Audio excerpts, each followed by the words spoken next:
Kim Il-yeon looked anxiously toward the crowd of evil orcs, and instantly the thought flashed through his mind that something had gone wrong. The horde of orcs began to make loud noises, looking angrily at Kim Il-yeon. The orcs of enormous size, with large swords, were grinding their teeth in anger. The whole crowd of orcs was surrounded by red energy. Kim Il-yeon saw this and thought that it looked like they were mentally preparing themselves before engaging in a deadly battle. Kim Il-yeon stared intently at the horde of orcs. Drops of sweat appeared on his face. He thought that as soon as they stopped screaming, a fierce attack would begin. A crowd of fearsome orcs stands against a red and black background. They are preparing to attack. Kim Il-yeon thought he was completely fucked. Kim Il-yeon looked up at the bright blue, pink, and yellow sky. The battlefield was shining on him. The thought flashed through his mind that it was not too harsh on him. The main orc made a loud sound. He opened his mouth with huge canines and opened his eyes wide. He was filled with anger. Red energy was in the air. The crowd of orcs began to attack with a thunderous cry. The horde of huge, armed orcs resembled a wall of meat rushing straight at you, knocking down everything in its path. Kim Il-yeon clutched his sword in his hand, ready for the coming battle. Teeth clenched, he looked menacingly at the approaching horde. Sweat beaded on his face, and the uncertainty of the future added to the tension. Even without knowing what awaited him next, he decided to accept the situation and move forward. Suddenly, two purple blobs of energy appear in the midst of the red and black energy surrounding the orc horde. They seemed to be heading toward Kim Il-yeon, creating a new element of surprise in this battle. Suddenly, bolts of energy, incredibly powerful and filled with mysterious lights, flew past Kim Il-sung's head. He was greatly disturbed by this unexpected turn of events, feeling as if the very essence of his existence was trembling before this unprecedented mysterious phenomenon. He didn't even have time to think, overwhelmed by an experience that was difficult to put into words. The energy that flew past Kim Il-yeon's head struck the two orcs standing next to him, giving them unprecedented strength and majesty. The orc horde's attack continued, but this unexpected gift of power from everywhere changed the course of the battle. Kim Il-yeon looked confusedly in the direction where the energy came from, comprehending the incredible possibilities of this unexpected event. He wondered if he was getting help from someone, or if it was just a random act of great fate. The fearsome orc, carrying a deadly threat, was approaching him. But now Kim Il-yeon felt a new level of confidence. A team of warriors was approaching Kim Il-yeon, their silhouettes visible in the background, with Hong Hwan, Kang Baek-chul, and a group of mercenaries ahead of the others, sympathizing with him in this difficult moment. And in the background of their movement was the majestic Iliaden castle, illuminated by light energy, giving the picture an unearthly beauty and magic. A group of friends surrounded Kim Il-jeon, giving him support at this important moment. Their words reflected their gratitude and solidarity, comforting his heart in this difficult time. They stood together, ready to face any darkness that might come, united by a common goal and faith in victory. Kim Il-yeon looked sternly ahead, his gaze filled with determination. Now that the balance of power has changed, the hideous orcs should prepare for the unexpected. It seems that this unexpected turn of events had a positive effect on Kim Il-yeon's morale, giving him strength and confidence in his abilities. A glowing energy magically illuminated the girl in the red cape. Her gaze was stern, filled with determination, as she looked forward and crossed her fingers, reflecting her determination in her expression. She signaled her readiness to use her martial arts technique. It seems that her determination carries with it a mysterious potential that could determine the course of events in this epic story.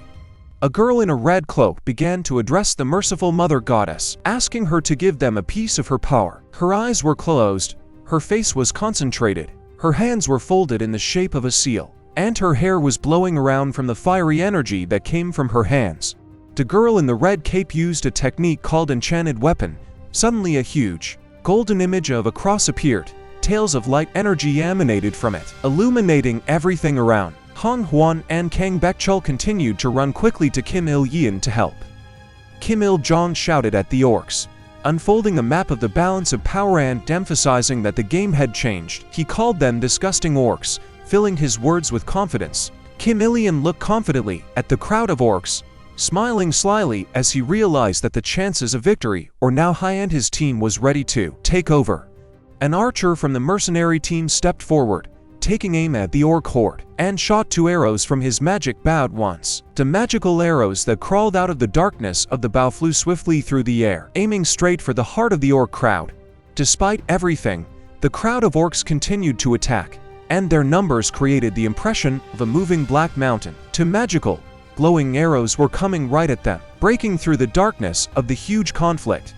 One of the orcs decided to test his strength and courage by throwing something with great force directly at Kim Il-yun's team. This object flew, tearing through the air with its cross-section, illuminated by the light of battlefield lights. The orc who threw the weapon growled and looked angrily, clenching his teeth in anticipation of his weapon hitting the target. His gaze reflected the hope of a successful strike and the emotion of an expected hit. Han Huan, using her magical powers, deftly caught the spear that the orc had thrown in midair. The spear in her hand began to radiate pink energy, which gave it extraordinary power and magical essence.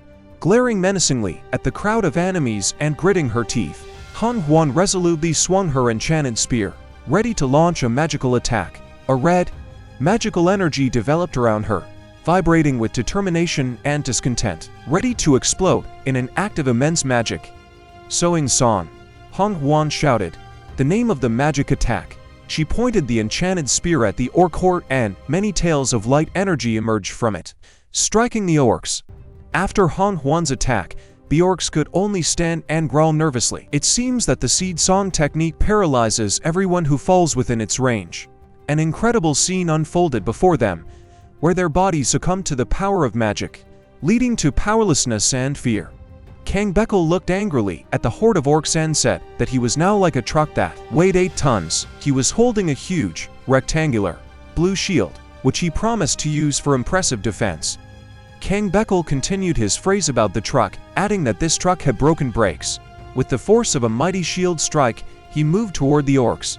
He was enveloped in blue energy, and the orcs only flew in different directions, succumbing to the incredible force of his strike. Kim Il-yun looked at Kang Bekal indifferently and a little surprised, wondering if he had contracted the 8th grader syndrome from him. His impression was momentary, but in the midst of the battle, he couldn't help but smile as he recalled incredible moments from his school days. A mercenary girl who had once given him a magic ring appeared behind Kim Il-yun. She asked him why he had become a pillar and then urged him to deal with his enemies. Kim Il-yun looked at her resolutely, feeling supported and inspired in her presence. The mercenary girl continued to attack the orcs, one by one. They turned into a pile of pieces of meat. With her dagger, she struck her enemies quickly and forcefully, embodying skill and efficiency in every movement. A mercenary with a huge sword was approaching the orcs. He looked angry and determined. His teeth were clenched and his eyebrows were furrowed, creating the image of a deadly fighter ready to deal with any enemy in his path. Cross-cut, the mercenary with the big sword shouted and cut the orc into pieces. This combat technique is so called because, when used, the sword strikes the enemy in the shape of a cross, which cuts him into 4 pieces. The battle between the allies and the orcs continues. Each of the heroes uses his own military equipment. Magic is visible all over the battlefield. Han Huan shouted that she could handle the other orcs. Red mana flew around her. She was preparing to strike the enemies with a powerful blow. Han Huan struck the crowd of orcs with a great magical blow. Magical tink tongues radiated from her. Waves of mana enveloped her. Red blood flowed from the bodies of the orcs that had been cut into pieces. Kim Il-yun looked at everything that was happening with a furrowed brow. His eyes reflected seriousness and reflection. He thought that now was a real massacre, and his world had undergone significant changes as a result of this epic battle. The sky over Il-yun is shining white and pink. Loud, joyful shouts are heard everywhere. Black smoke rises into the sky in some places. After the victory, a merry carnival of colors and sounds envelops the land, and the joy of victory strikes everyone who participated in this great story. The warriors on the walls shouted joyfully and enthusiastically celebrated their victory over the evil forces. Their voices echoed around them, and their spirit was reflected in the shout of triumph that pierced the air. The warriors on the walls welcomed a special unit with loud shouts. The castle opened the gates and waited for the heroes to return, who were already approaching. Hope and greatness lurked in their eyes, because the victory was not only theirs, but also the victory of the whole of Il-yun. The heroes entered the gates. The warriors on the walls continued to shout out to greet the company and call them the heroes of Il-yun. The walls of the castle were battered by the battle, but it was a testament to the greatness and endurance they had shown during this incredible confrontation. The city welcomes its rescuers by joyfully throwing something at them. Not understanding what's going on, the mercenary archer says that he thinks they're just throwing garbage at them. Hong Huan replies that they're probably just greeting them in this way, smiling and waving. The mercenary with the big sword and Kang Baekcheol smile at this turn of events and say that they are embarrassed. Kim Il-yeon is surprised to see Kang Baekcheol standing there smiling proudly. Kim Il-yeon thought that he had done the most important part of the job and did not understand why the mercenaries were so happy. A bright blue light lit up on Kim Il-yeon's black bracelet. The goddess of heroes asked him how it felt to be a hero. Kim Il-yeon smiled proudly and told her that it was very nice and asked if she would throw him something else like a 1,000-year-old Highlander. The goddess of heroes replied that Kim was still far from being a hero. Not expecting such a response, Kim excitedly replied that a hero can chase two birds with one stone. He scratched his head shyly. The goddess of heroes replied that she thought he was only interested in personal gain. Kim Il-yeon smiled broadly and agreed with the goddess of heroes' argument. A mercenary girl approached Kim Il-yeon and told him to return her artifact. M was blown away by this request, and he thought that perhaps, even at the moment of their appearance on the battlefield, she was only concerned about her ring, which she had handed over to him before. Kim raised his index finger, pointed to the ring and asked me if she meant the stolen treasure and that he had tried it in action. Nan was pleased with it. Kim Da-jong was very surprised by this statement by Kim Il-jong. She started shaking him nervously and shouting that he was crazy for not telling her that it was stolen. A mercenary with a large sword who was passing by did not understand what was happening. Kim Il-yeon smiled then said that, in the end, her talent for stealing was saved by Olida and that the mother goddess Osus would also see her as a good thief. Kim Da-jian nervously clenched her fist and looked angrily at Kim Il-jong, who stood there smiling slyly and spreading his arms. The mercenary with the big sword asked Kim Da-jian what they were doing here. She replied that it was nothing. Kim Da-jian continued to insist that Kim Il-yeon return what he had borrowed from her. He asked her if they might want to sell the ring. Kim held out his hand with the ring in it and said that apparently it would get a good reward and he could buy the ring with the nude. Kim Da-jian stood there in astonishment. Kim Da-jian smiled, then said that she also needed a thing that could save her life, and that she would make a lot of money. Kim Il-yeon thought he had failed. The archer stood with his hand on his chin and said that however his skill, as an F-ranked hero, managed to defeat a group of orcs. Archer continued his thoughts and said that it would be difficult to pull off something like this with a D rank, and you wouldn't even know he was a beginner by Kim Il-yeon. Kim Il-yeon smiled mysteriously and told the archer that he had received an interesting buff and was just lucky. The archer continued to say that the hero is a unique class that has a unique artifact and some unknown enhancement is obtained and can use skills despite the lack of mana. Kim Il-yeon smiled slyly and thought about what he couldn't tell him. Kim Da-jian replied with envy that if you listen to Kim, you would think that he has everything in the world. Kim Il-yeon replied that the world is unfair. Kim Da-jian said that it was just modesty that he hadn't hurt anything. Kim Il-yeon looked at Kim Da-jian seriously and thought that everything was actually fair and he had finally received compensation for 7 years of unbearable suffering. Kim Il-yeon recalled the events of 7 years ago. He looked younger, dressed in a classic style, and there was a little girl with blue hair and a pink dress next to him. He continued to think that at the time he wondered whether it was a lucky break or a test. But now he can say for sure. Kim went on to recall how contact with the girl was his lucky ticket and asked if Miss Hildegreen was the same way. Kim Il-yeon recalled how the girl with blue hair hit him in the face with incredible force. The blue light on Kim Il-yeon's bracelet glowed. The goddess of heroes said that it looks like Kim is grateful, after all. Kim Il-yeon only smiled in response. A loud shout was heard on the square in Iliaden, which was filled with people, demanding that the road be clear. The head of the knights, Fisher, and two guards appeared on the square. Kim Il-yeon did not understand what was wrong with Fisher, and then he saw a lady in his shadow, smiling modestly. The lady, dressed in royal clothes, not armor, turned to Kim Il-yeon, who in turn realized that she was Lady Oriana. The arrival of Lady Oriana caught Kim Il-sung in the act. Drops of sweat appeared on his face. He looked nervous, with a smile. Lady Oriana turned to Kim Il-yeon again, and began to move toward him. She was filled with tender, pleasant feelings for him. Lady Oriana said that Kim Il-yeon was really charming and continued to smile in love. She walked up to him and, in a couple of steps, threw her arms around his neck and began to hug him tightly, her eyes glazing over. Kim Il-yeon was surprised by Lady Oriana's actions and stood frozen. When Kim Da-jian and Hong Hwan saw this picture, they were unpleasantly surprised. They seemed to have feelings for Kim Il-il. The shining castle of Iliiden against the backdrop of a clear, shining blue sky. A spacious hall. The floor is covered with red carpets along the entire hall. On the edges of the carpets, there are concrete vases with fire burning in them. Lawn, red flags with yellow sword-shaped coats of arms hang from the high ceiling.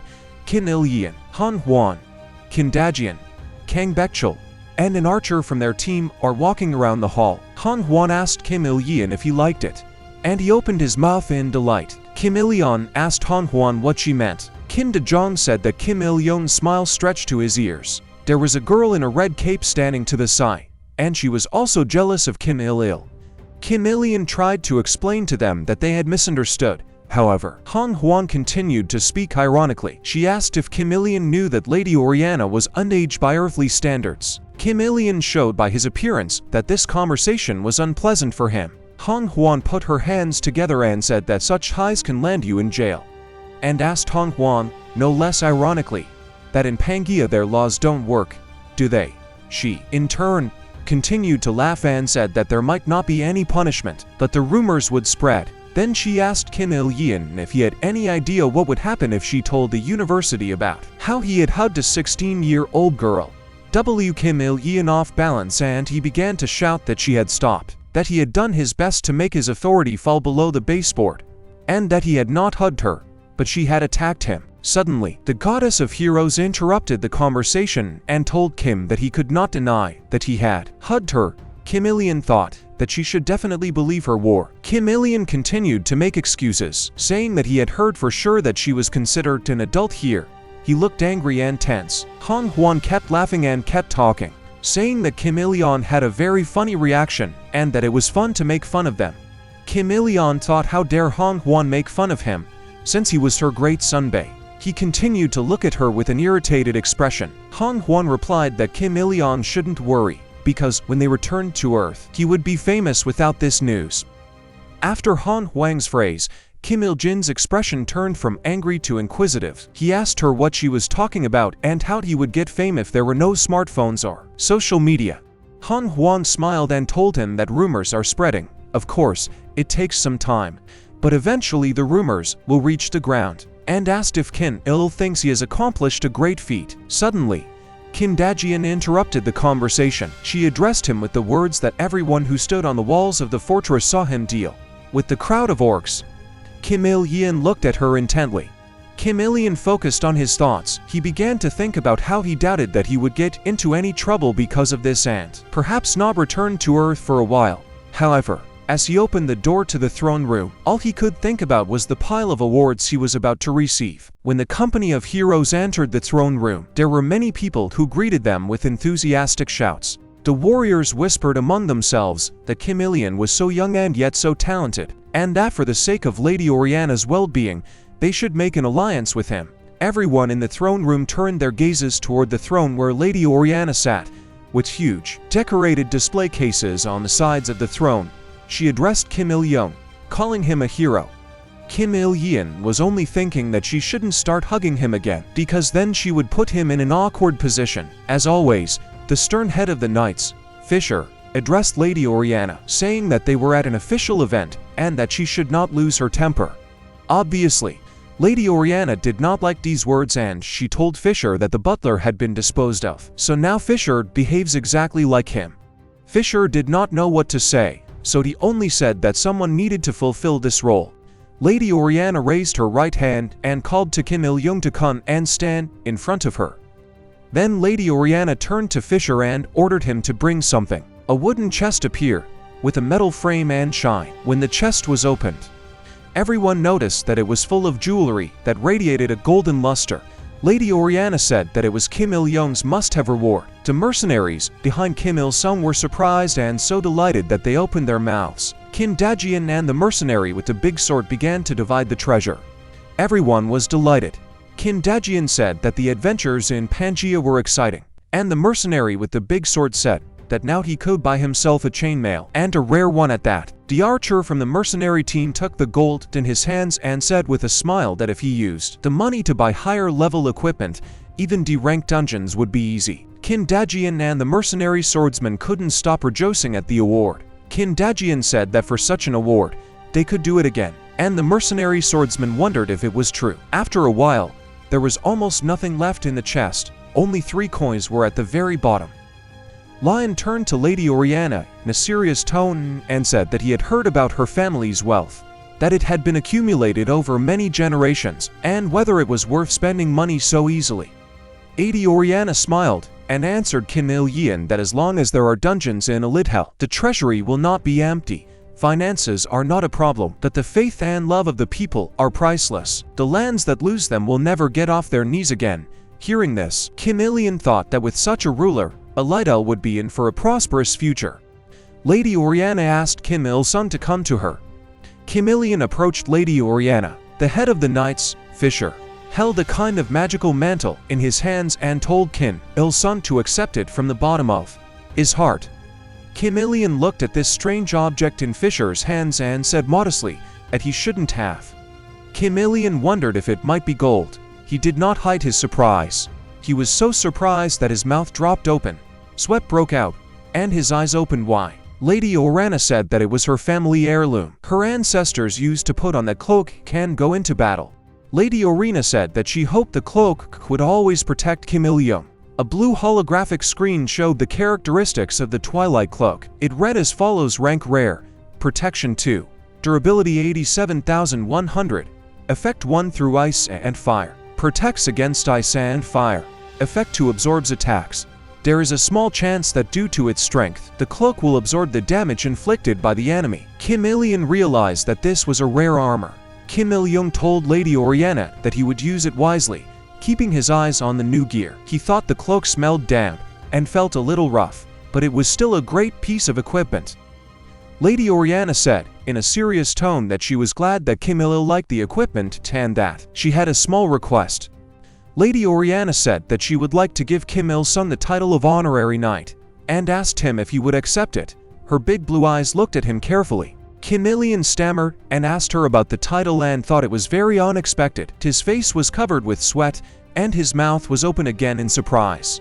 He clearly did not expect such an honor. Smiling slyly, Kim Il-sung thought only that this post did not require any responsibility, but gave him many privileges and that he would be only too happy to take it. In the end, he was only thinking about his own benefit. Lady Oriana raised her right hand and began the initiation ceremony. She said that Kim Il-sung was a simple hero, and yet she had never met anyone more valiant than him. And that is why she, the Countess Oriana, bestows upon him the most honorable title, the title of Knight. Lady Oriana held out a golden, shiny brooch in the shape of a sword. She told him to take it, because this brooch confirms the status of an honorary knight. Lady Oriana continued to speak and said that she hoped that Kim Il-sung would wear her on his chest. Kim Il-sung smiled proudly.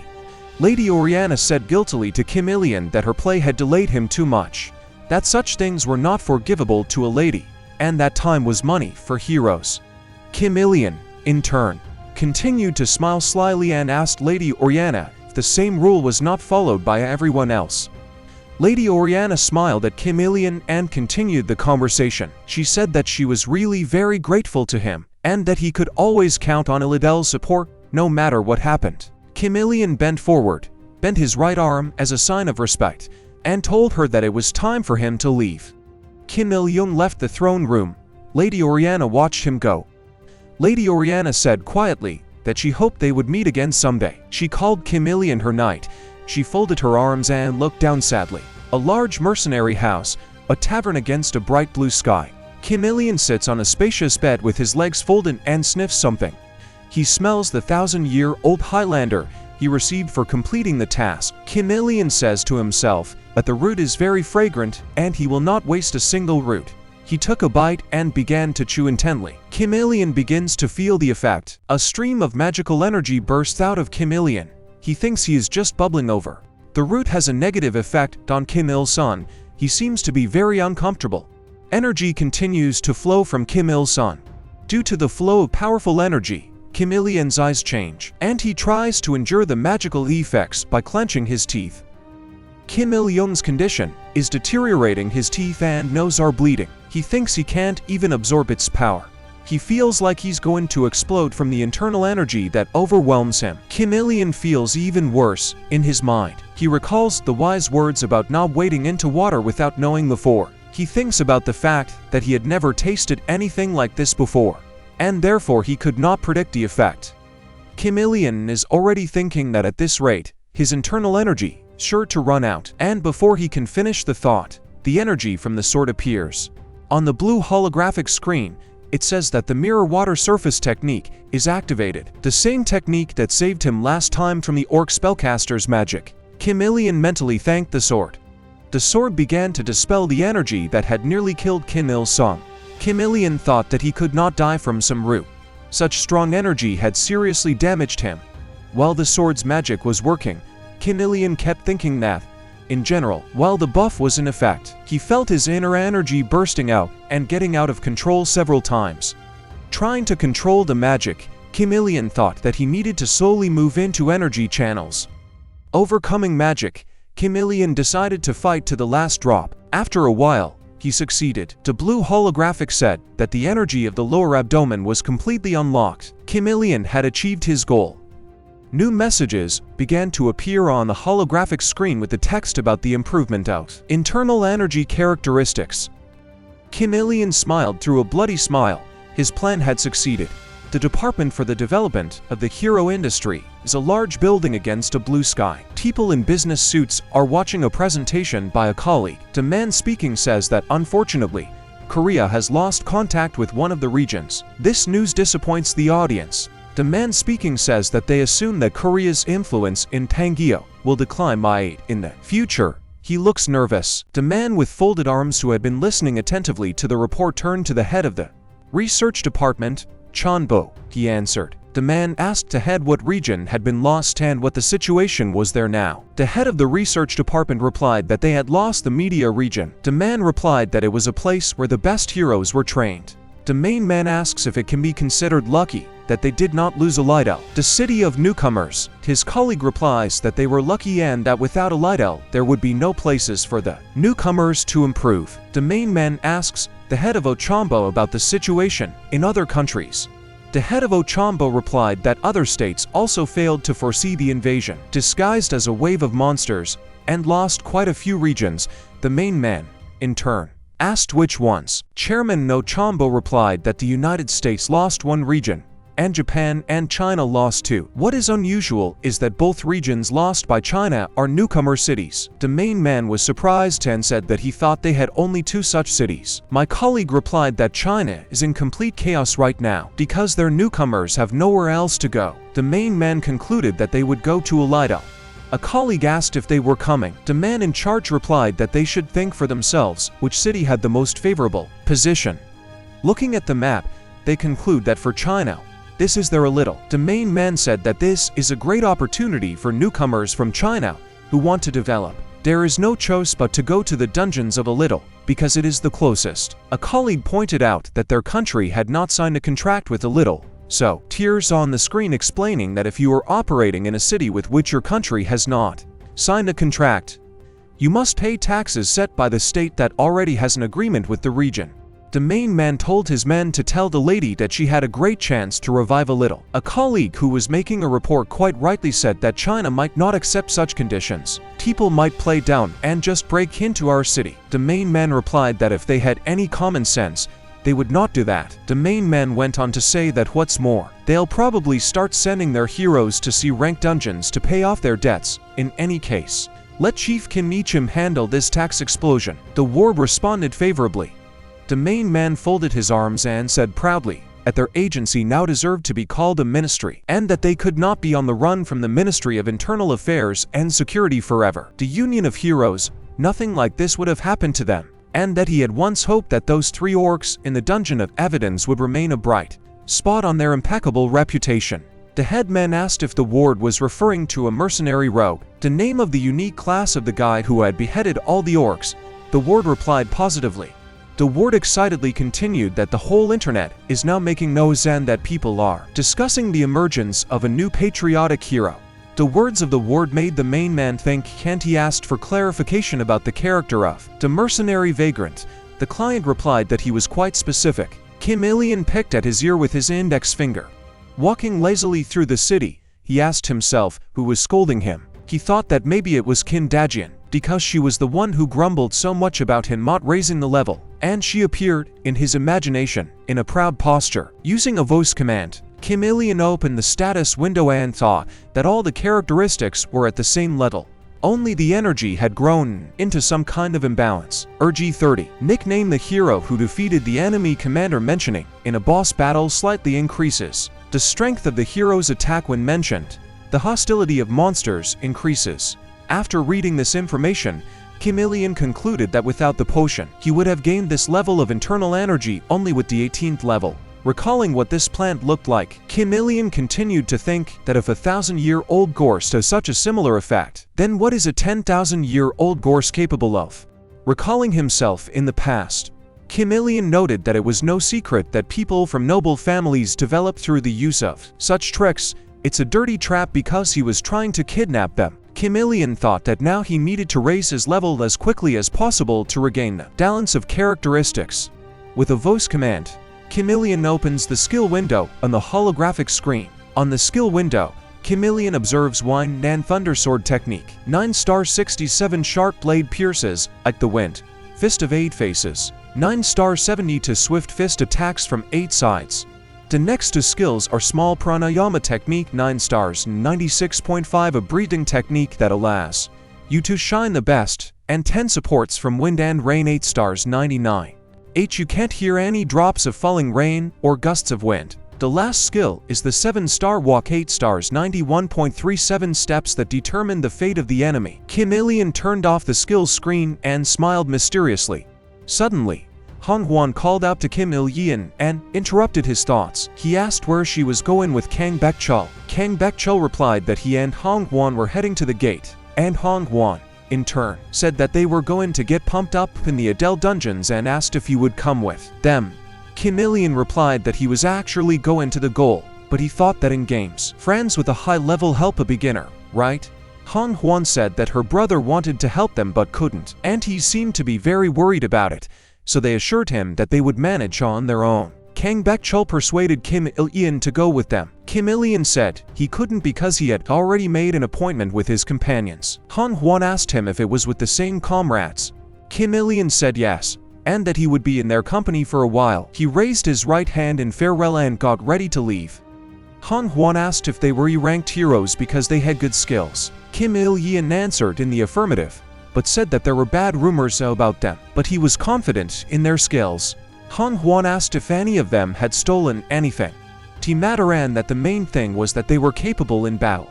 But in his head he thought that he wouldn't lie and immediately remembered the evil Kim Dajian, who was threatening with her fist. Hong-hwan said that if rumors prevent them from finding a team, they can always turn to the Hong family and with their capabilities, they will be able to improve their skills much faster. Kim Il-yeon replied that Hong-hwan has Kang Baek-chul.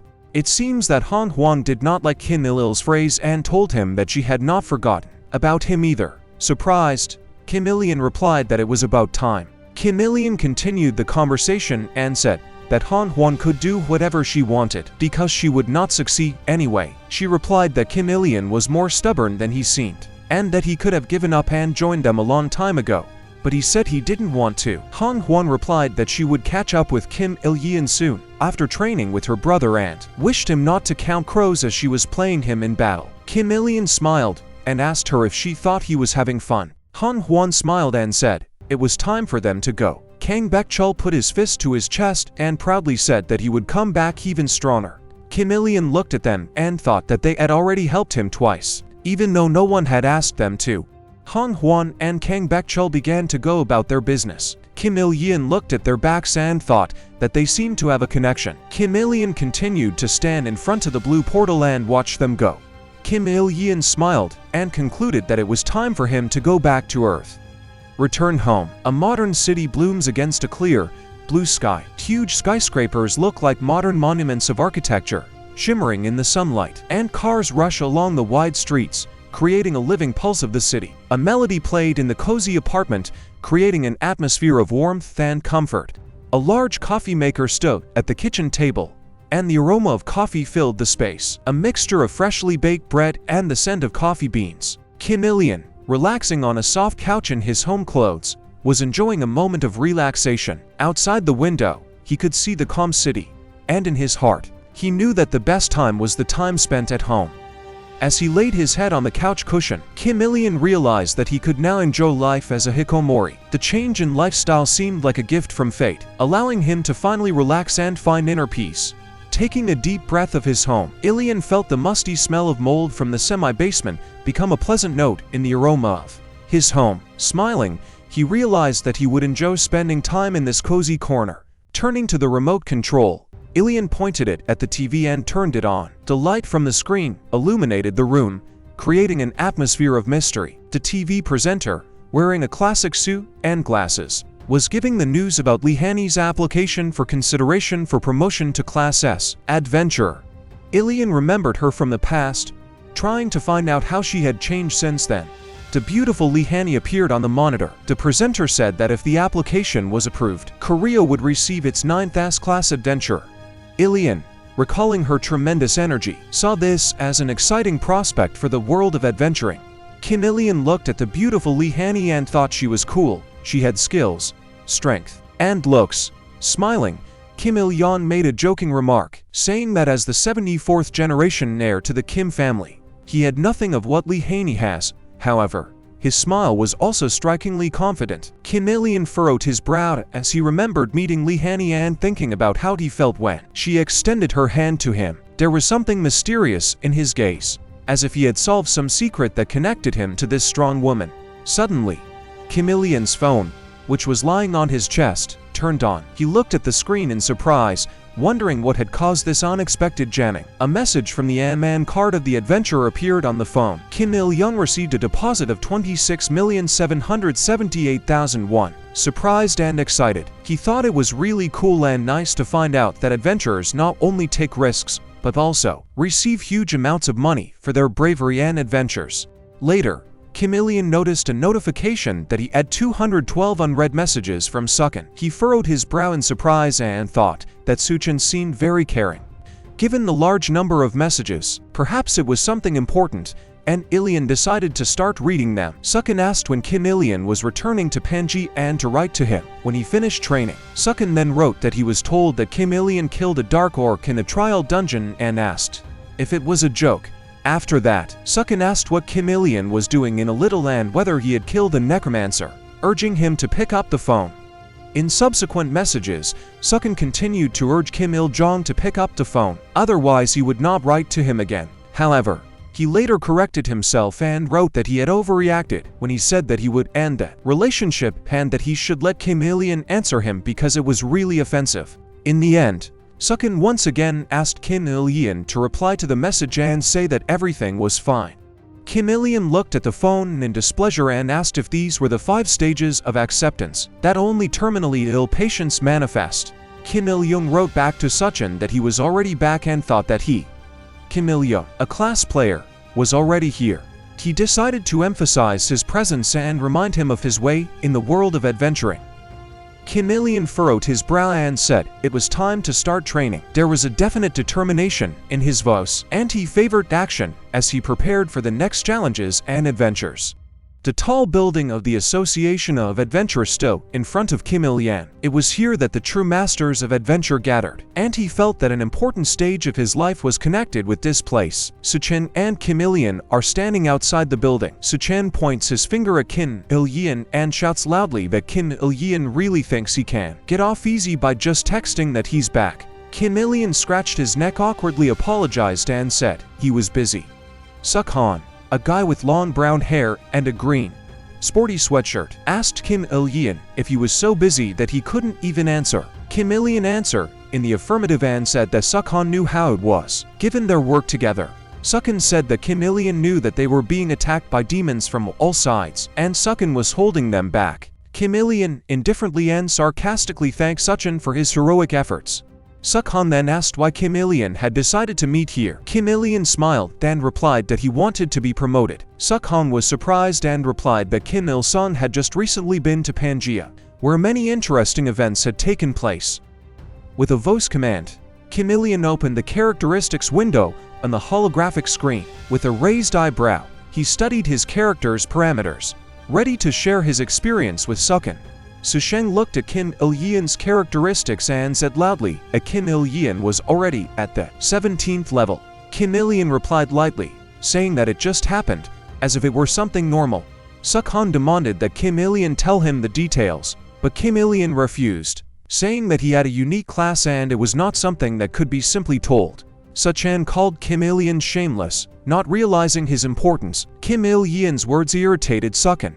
He clenched his teeth and said that this sudden return was even more annoying. Sukhan continued to demand that Kim Il-yeon tell him what he had been doing there, and he would not accept a no.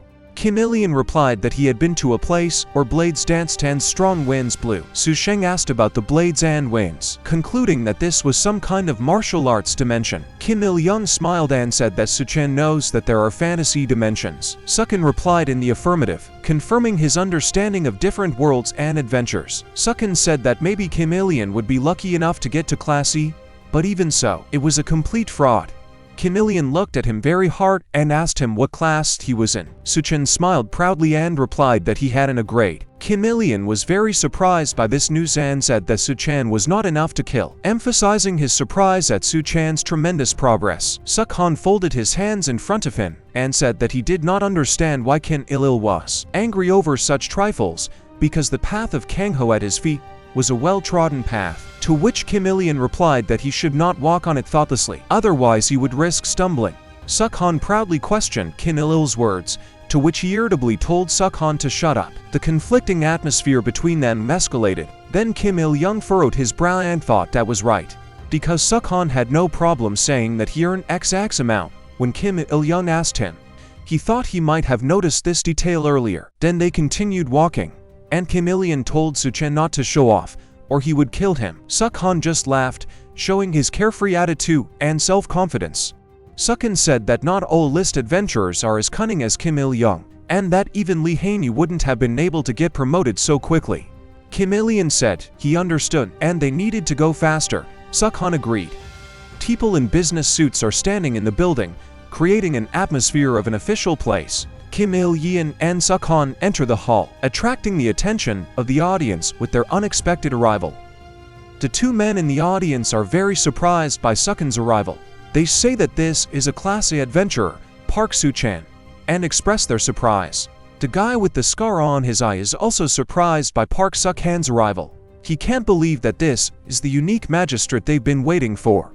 Kim Il-yeon looks at Park Suchan with skepticism and surprise and asks if he is the one who is called the unique magistrate. Park Suchan replies that he did not call himself that, expressing his uniqueness and self-confidence. The receptionist recognized Park Sukhan and asked him what he, an adventurer, was doing here, expressing curiosity and surprise. Park Suchan pointed at Kim Il-yeon and explained that his friend wanted to be promoted. The secretary asked for clarification and said he would help. Kim Il-yeon smiled, impressed by the secretary's efficiency. The secretary smiled back at them and told them to go in his direction, confirming his readiness to help them resolve the issue. Kim Il-yeon watched Park Suchan talk to the secretary and thought that thanks to his silly friend, the process went much faster than he expected. The secretary asked Kim Il-yeon to come over to him. Kim Il-yeon replied in the affirmative, moving toward the secretary. The secretary smiled and politely said that, in order to proceed, he needed to see the full skin of Kim Il-yeon's profile window and, if he could show it, Kim Il-yeon was ready to provide all the necessary information. With a voice command, Kim Il-yeon opened the characteristics window, where the following was written. Name Kim Il-yeon. Class Mercenary Rogue. Contract God Goddess of Heroes. Rank Enemy General defeated. Strength 16 1 Dexterity 6 Endurance 12 Mana of Intelligence 8 Inner Strength 30 Title: The Enemy General is defeated. Attack power against boss monsters increases slightly with equipment. The hostility of boss monsters also increases with equipment. And the secretary saw the characteristics. He opened his mouth in surprise and asked if Kim Il-yeon was really the same adventurer who was called the savior of Elidel, expressing surprise and admiration. The men in the audience began to ask each other if this was the same adventurer and if he had already come to get a promotion. Agreeing that the world was unfair in the face of such rapid success, Kim Il-yeon was very surprised to hear the men talking and asked them if they knew him. The men replied that how could they not know him when there were so many rumors about his exploits. One of the men showed Kim Il-yeon on his phone that there was a video of him, the legendary F-class adventurer, on the WuChu platform. Kim Il-yeon wondered what it was, amazed at his unexpected popularity. Kim Il-yeon read that the video was posted 4 hours ago and started reading the comments. Kim from Radish wrote that while someone is fighting slime, this F-rank is fighting an orc. Kim Sakik wrote that he didn't understand what a mercenary row was and that they were Ronins. Martial arts assholes. The super god could not believe his own beginnings and asked for someone to confirm that the video was a lie. Li Yong wrote that his cousin said he saw Kim Il-yeon in Lidl when he was fighting orcs. Commenter Blow Up wrote today that the video is a lie, as it is nonsense that an F-class adventurer fights dozens of orcs.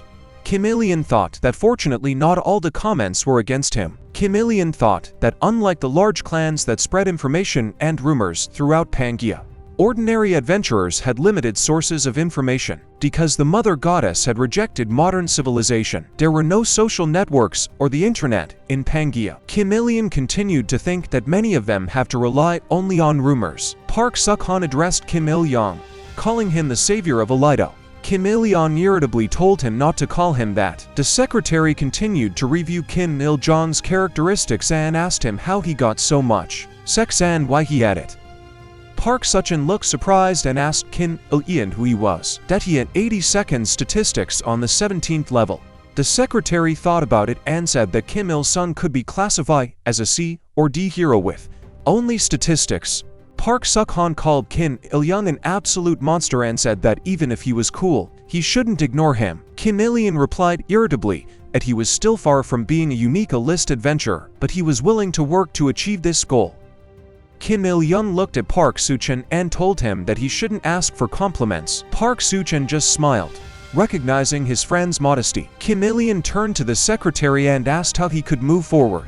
The secretary replied to Kim Il-sung that this was currently his final level, Class D, indicating the current state of his adventurous development. Kim Il-yeon was very surprised by the secretary's words that he was a Class D, causing him to have unpredictable feelings and reflections about his future in the world of adventure. Park Soo-hyun was equally surprised, and he emotionally asked Kim Il-yeon how he managed to jump to ranks at once. One of the men present, hearing this, asked in shock if this was even possible.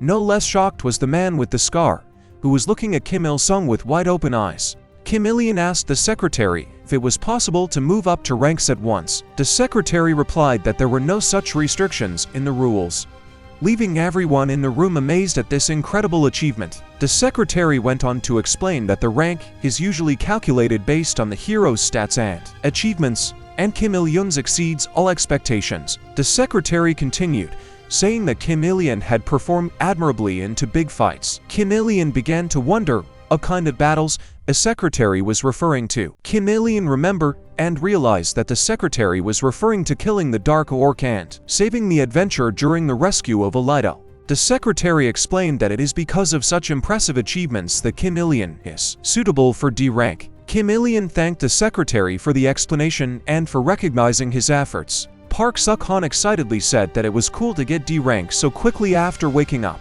and that Kim Il-yeon had just surprised Lee Haney's record. Kim Il-yeon replied that he didn't care about records. Kim Il-yeon asked Park Suk-han if tax exemption is not only for ranks. Park Suk-han asked if Kim Il-yeon was already hoping to get S-rank privileges. Kim Il-yeon told Park Suk-han that it doesn't seem impossible when you have a unique class and almost cheating techniques.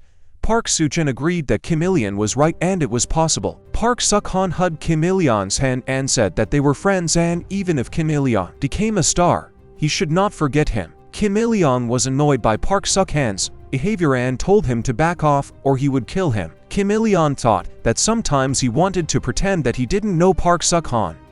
At the heart of the Adventurers Association is their headquarters, where important decisions are made and future missions are planned. A tall woman in a strict suit steps out of the elevator, her expression indicating serious thought, or perhaps even anxiety. When she notices Kim Il-yeon and Park Soo-chin outside the building, she notes their presence and decides to approach them. Kim Il-yeon and Park Suk-han, upon noticing her, express surprise. Kim Il-yeon, smiling, greeted her affectionately, using the term Miss Daeon-no to indicate her importance in the context of the association. Kim Il-yeon's words made Lee Han-hee very angry, and she told him menacingly not to call her that. Her gaze became even colder, and her expression reflected the seriousness of the situation. Kim Il-yeon continued to laugh at his words about Miss Daeon-no. Park Suk-han was surprised and asked Kim Il-yeon how he knew Lee Han-hee. Lee Han-hee, maintaining her dignity, decided not to interfere in their conversation, but her gaze remained expressive. Lee Han-hee proudly crossed her arms over her chest and asked Kim Il-yeon if he had come to receive a promotion as well. Her posture showed self-confidence and independence. Kim Il-yeon ignored her words and asked Park Suk-han if he was hungry and suggested that he leave. Lee Han-hee remained standing, expressing her position with an expression of high dignity and determination. Lee Han-hee asked Kim Il-yeon if he was ignoring her again and said she had had enough of the ridicule from the last time. Kim Il-yeon replied that he didn't care, emphasizing his indifference to her comments. Lee Han-hee wondered why Kim Il-yeon was pissing her off and how dare he treat her like that. In the end, she managed and said okay, showing her strong-willedness in the face of his sarcasm. Lee Han-hee continued to address Kim Il-yeon. She asked if he was still rank F and if he had already risen to rank he. She then said that if Kim Il-yeon agreed to join her clan, all misunderstandings would disappear, suggesting that the conflict could be resolved through cooperation. Lee Han-hee explained that she was referring to an unfortunate situation in the past between the clan's vice president and a new recruit. Kim Il-yeon asked her if she meant that they would just cover everything up if he joined, expressing his doubt about Lee Han-hee's proposal. This conversation seemed to irritate Kim Il-yeon, so he decided to reveal his D rank, which marked his relatively little experience.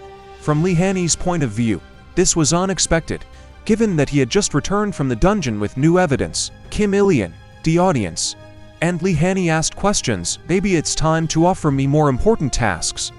Kim Il-yeon, inspired by his D rank, decided to demonstrate his strength by showing Lee Han-hee a badge with a capital D. Asking her if she was satisfied with this level, he aroused Lee Han-hee's doubt and curiosity. She wondered why he would take such a step, especially after his recent successful return from the dungeon.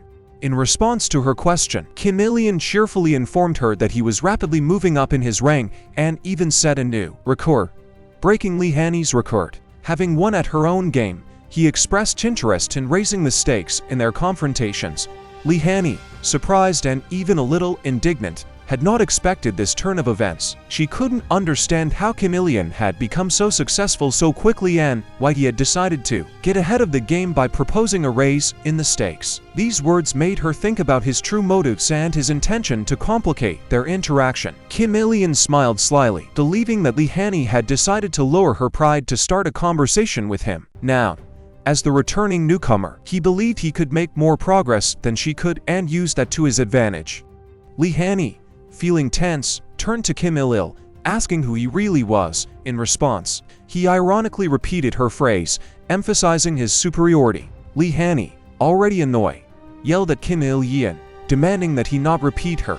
She also wondered what superpower he had. Kim Il-yeon stood there and continued to smile. Park Suk-han watched their dialogue with incomprehension.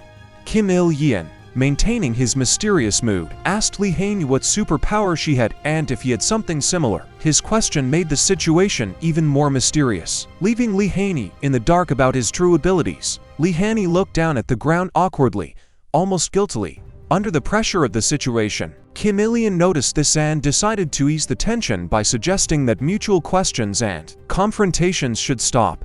Kim Il-yeon thought about it, realizing that TV probably can't be believed, and adventurers like Lee Han-hee would do anything to create their image. His reflections indicated that they were both playing their game in public. Out of Kim Il-yeon's sight, someone on the street spoke to Lee Han-hee. Surprised, she turned away from her conversation with Kim Il-yeon and looked at the source of the sound. A woman on the street recognized Li Hani and expressed her recognition, calling her a warrior princess. This unexpected moment added a new dimension to the situation, eliciting reactions from both Li Hani herself and those who watched this unpredictable turn of events. Hearing the street woman's recognition, other passers-by on the street began to look for Li Hani, although not all of them recognized her immediately. Suddenly, at one point, Li Hani noticed a group of passers-by running up to her. Some asked for an autograph, others asked for permission to take a picture. Li Hani found herself in the center of attention, surprised and excited by this unexpected turn of events. Li Hani decided to head to a waiting car ready to take her out of this troubled place. She determined that she would probably return to her contentious dialogue with Kim Il later. However, she assured him that no matter what, she would find a way to win him over. As she got into the car, Li Hani told Kim Il-young that she would not let it go. After reflecting on what had happened, she decided that this was only the beginning and she was not going to lose this game. Li Hani was sitting in the car with a heavy expression on her face and her gaze was directed forward. The car moved abruptly. Kim Il-yeon decided to understand the situation by asking Park Soo-chan if he believed Li Hani was serious and that she meant what she said. "We'll see." Park Soo-chan, not fully understanding the situation, asked Kim Il-yeon how he knew Li Hani in the first place. Kim Il-yeon replied that it all started with the fact that he had once failed to shake her hand.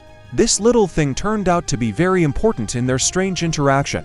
As an idiot, and that when the warrior princess extended her hand to him, he should immediately fall to his knees and answer her. And then he should take prints, print them out, and hang them in a frame. Park Suk-han yelled at Kim Il-yeon that he was an asshole for not shaking her hand. Kim Il-yeon told him that if he had shaken hands, it would have meant that he agreed to join the clan. Park Soo-chan shouted that he had to join. Continued to say that she was a warrior princess, that such incredible beauty and high status were rare in life and even in Enam. She was a princess in the flesh and the granddaughter of the Ilsun group. Kim Il-yeon thought how annoying it all was. Kim Il-yeon called Park Soo-chan a complete idiot. Park Soo-chan asked what he meant. Leong replied that he should let him think for himself because her surroundings already idolize her. And if an ordinary guy like Kim Il-yeon doesn't shake her hand, it will leave a lasting impression. Park Suk-han, picking his nose, asked Kim Il-yeon who he thought he was. Kim Il-yeon replied that he considered himself a bad guy. Park Suk-han replied that this was nonsense and that Kim Il-yeon said it with an expression that was not appropriate for a bad guy. Kim Il-yeon responded by telling Park Suk-han to shut up. Kim Il-yeon recalls the moment when Li Hani extended her hand to him.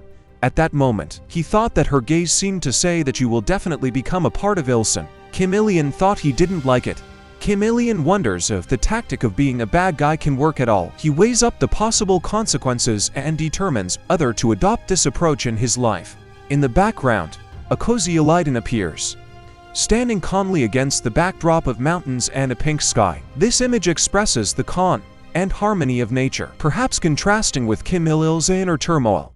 A panorama of mountainous terrain with a river at its foot and vegetation in the form of trees opens up. This picturesque spectacle conveys the natural beauty and majesty of the mountain landscape, where the river weaves into the landscape and the trees around create an atmosphere of peace and harmony. The mercenary team, Kim Dajian, the swordsman, the girl with the red cape, and the archer. Kim Dajian asks Kim Il-yeon what his outfit is. The swordsman asks him if this is what he spent all his money on as soon as he had it. Kim Il-yeon stood in front of them wearing black clothes and a magic robe. He asked if safety was paramount and started laughing, creating a mysterious atmosphere. Kim Il-yeon then lifted his robe, revealing to them the Golden Knight's mark and the D rank mark on his chest.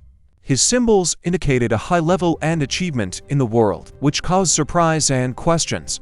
Kim Dajian asked Kim Il-yeon unrestrainedly how he managed to get a higher rank faster than them, even though he started 6 months later. The swordsman could not understand how this happened and expressed his surprise.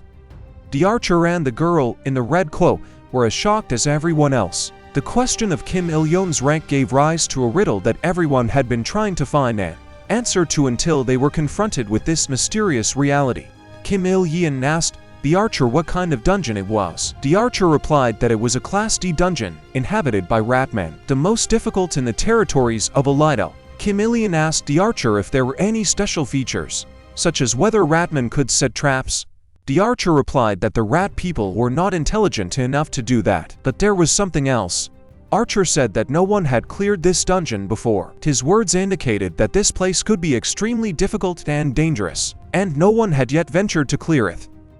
Kim Dajian added that dungeons are usually cleared, and the first person to give it away and clear it receives a reward. However, she noted that no one has been able to clear this dungeon so far, making it particularly dangerous. A curious Kim Il-yeon asked Kim Dajian what exactly she meant by mopping up. He probably wanted to get more information about the task and its complexity before accepting the challenge.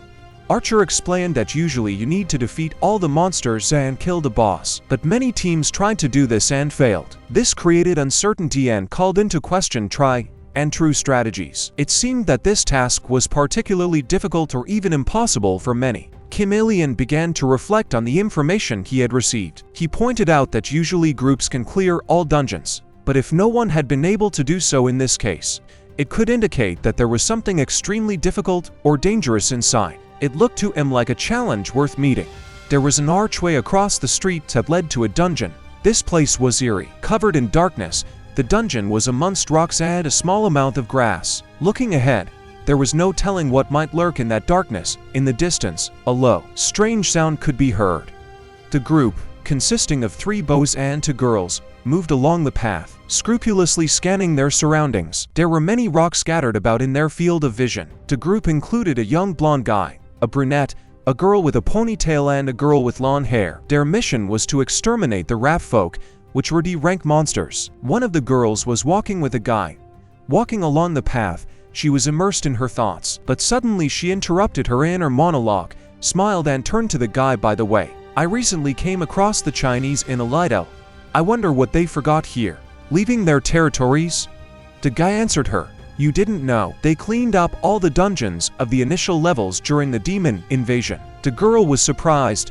She imagined how much money those people got from their taxes. The boy laughed at her assumption and thought that the best was waiting for them today.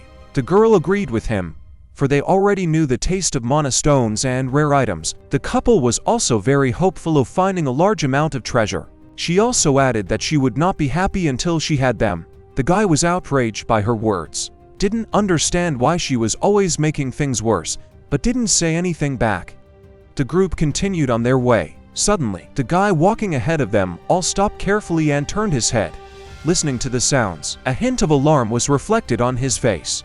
After telling the others to stop moving, he shared his suspicions. It seemed that someone was following them, perhaps recognized their presence here. They didn't like the fact that their opponents knew of their presence. They couldn't figure out how they knew they were here without dogs sniffing. They began to assume they knew by the vibrations of movement. They knew that monsters reacted quickly to movement. The brown-haired woman with strong muscles quickly retrieved her small knife. Her movements were confident, as if she had no fear of fighting. To her, these horrible rats were just monsters that didn't represent anything horrible or frightening to her at all. Of the dungeon ahead, and there was absolute darkness. Only the outline of shields and the hairy legs of someone else were visible, but the sounds emitted by someone there were eerie and haunting. A multitude of hideous gray rats burst out of the darkness. Their bodies resembled pumped-up human bodies, and their red eyes glowed like small lasers. On their long gray paws were shark claws. Iron morgensterns and shields gleamed in the hands of these creatures, with loud screams. They were approaching, heading towards the group. These monsters had incredible aggression. One of the guys in the group was suddenly very frightened. His forehead began to sweat. He was at a complete loss, but his girlfriend, though afraid, kept her emotions in check. Realizing that this was not the moment to panic, it was the time to act. The girl screamed that she would crush their rat skulls, opening her arms to her sides. She grasped 2 knives and lunged into the crowd of rats with fury and hatred. Her determination was undeniable. She wasn't messing with them. She was so fast that she seemed to have a trail of blue fire behind her. The rats laughed as she tried to get away, unafraid of her and ready to harm her. This event came as a surprise when her knife stabbed sharply into the head of one of the rats. Blood splattered all over her face. The animal let out an angry screech before dying. The blonde-haired friend smiled, happy to see at least one enemy destroyed. However, he was convinced that the rare rank arrows would be more effective because they could be used to hit many more enemies at the same time. The monsters continued to laugh in unison, showing off their hideously large and intimidating teeth. and suddenly an arrow flew out of the blonde man's bow, rushing at an insane speed straight towards his opponent. The monsters were so agile that all the arrows only flashed past them. They enjoyed their speed and agility, confident of their invincibility. The bow was frustrated and annoyed at the same time. He didn't like the fact that none of his arrows reached the target, didn't hit the enemy.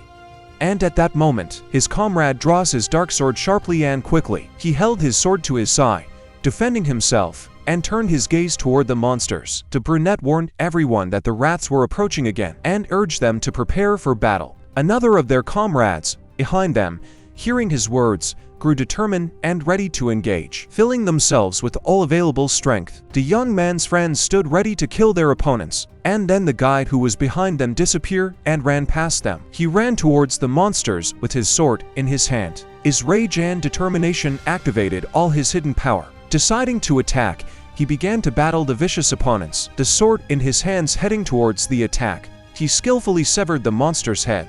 Dark red blood spurted all around. Waving his sword at the sight of the severed heads, he smiled heavily. His anger grew even stronger. His face covered with sweat, he was in a rage. He attacked the rats even faster, the number of kills increasing every second. The monsters tried to hit him with their Morgensterns, but the guy skillfully dodged their blows. Remaining unharmed, the monsters also had no intention of giving up. They tried their best to kill the guy while they synchronously laughed, waiting for his death. There were so many monsters around, and looking at them. Inside his head, he insisted that his inner strength would not be exhausted until he finished off all his enemies, because he was stronger. His own word served as his support in battle. His fellow muscular brown woman stood in shock. She was surprised that the guy had shown the kind of strength he'd never discovered before. She embarrassedly asked him to be careful, as she felt insecure. She thought she had more strength, but it turned out that the one who seemed less strong was actually stronger. The brunette declared that it was time for everyone to join the battle. He was furious and eager to help his friend. There was complete dead silence. There was no one around. The guys assumed that they had succeeded in their task. Around the company lay numerous corpses of enemies. They had managed to completely destroy the enemies. A young man kicked the head of a rat with his foot. His buddies said it was all because he was showing off. Now looking at these D-class monsters, they seem weak. The young Wo was at a loss. He could not understand why the others thought he was pretending, for he was not. Brunette said there weren't many enemies, and the boss level is also so low, probably because it's an entry-level city. Come to think of it, the young man never received a single task from Hildegrin. I guess even she didn't think it was a big deal. The blue-lit dark sword with a golden bird pattern of a young boy made it clear that it wanted to communicate something to him. He looked intently at his sword, trying to figure out its cryptic signal. His hand approached the weapon slowly, as if he hoped to feel or hear something that would help him understand the sword's message. The young lad looked carefully at his hand. A message appeared on his bracelet saying that the goddess of heroes was telling him that the sword wanted to show him something. Tabo jinxed at the strange message on his bracelet and seeing the blue light on his sword, decided to follow the instructions of his weapon. He realized that this could be the first step towards solving the mystery, and decided to head where his sharp sword led. The book continued to calmly follow the sword's indication, which led him straight to the stone wall. It seemed strange to him, but he decided to trust his weapon's intuition. Maybe there really is something hidden or special there. With a tap of the sword handle, he felt that there was indeed something behind the stone wall. This surprised the bow greatly. What could be behind this wall? A treasure, a passage, or something completely unexpected? That was what he decided to find out. Various cracks and small fragments of stone began to fall from the gray wall, showing that it hadn't been solid for a long time. The wall collapsed easily, and a cloud of dust rose from the destruction. It seemed to be plastic, causing the guy to feel very perplexed. Such a feeling of strangeness could really be in such a situation. The guy felt sick because of the dust. His eyes filled with tears and turned red. The muscular girl was confused by his actions. She didn't understand his actions, but her buddy sensed that there was something suspicious about that wall that made the guy act like that. The girl just laughed at him, saying that the only thing suspicious was that he had smashed the wall for no reason. The young man was very angry with her, his face twisted with anger. Oh, those women, why can't you just trust him? He kept pounding on the wall. His confidence that there really was something behind the wall grew stronger. He was very interested in what was behind the wall. Under the impact of the destruction, the stone scattered in all directions, creating a loud and violent rumble. The appearance of the archway that concealed the rune confirmed that the sword was pointing to something important. The boy had been right in his assumptions. The surroundings were filled with steam, puddles, and rock debris. The place seemed ominous, as if it was immersed in a blue mist that gave it a mystical appearance. The guy's face filled with shock, his eyes became round, and his face began to sweat vigorously. From the shock, his face pulled on a sort of nervous smile. He realized that this was where the monsters had been hiding all this time, and he used to wonder why there were so few monsters in the dungeon before class. Now he understood why there were so few. They were just hiding in a secret place behind the wall. Debo asked his blonde friend Tessek if he had a torch and some rosin. He said he did, and he would look at it. Debo asked for some more wooden sticks from the Koli and wooden shields to set them all on fire. Tessek listened to his friend and went to get all the things they needed without asking too many questions, while the girl remained confused, not understanding why they needed all this. The young man tried to explain to the girl that rats react to natural disasters such as fires and earthquakes. However, the girl remained confused and did not understand exactly what he was saying and how it related to their current situation. He looked at her and, with his eyes pointing to the hole, explained that the hole was a passageway for rats.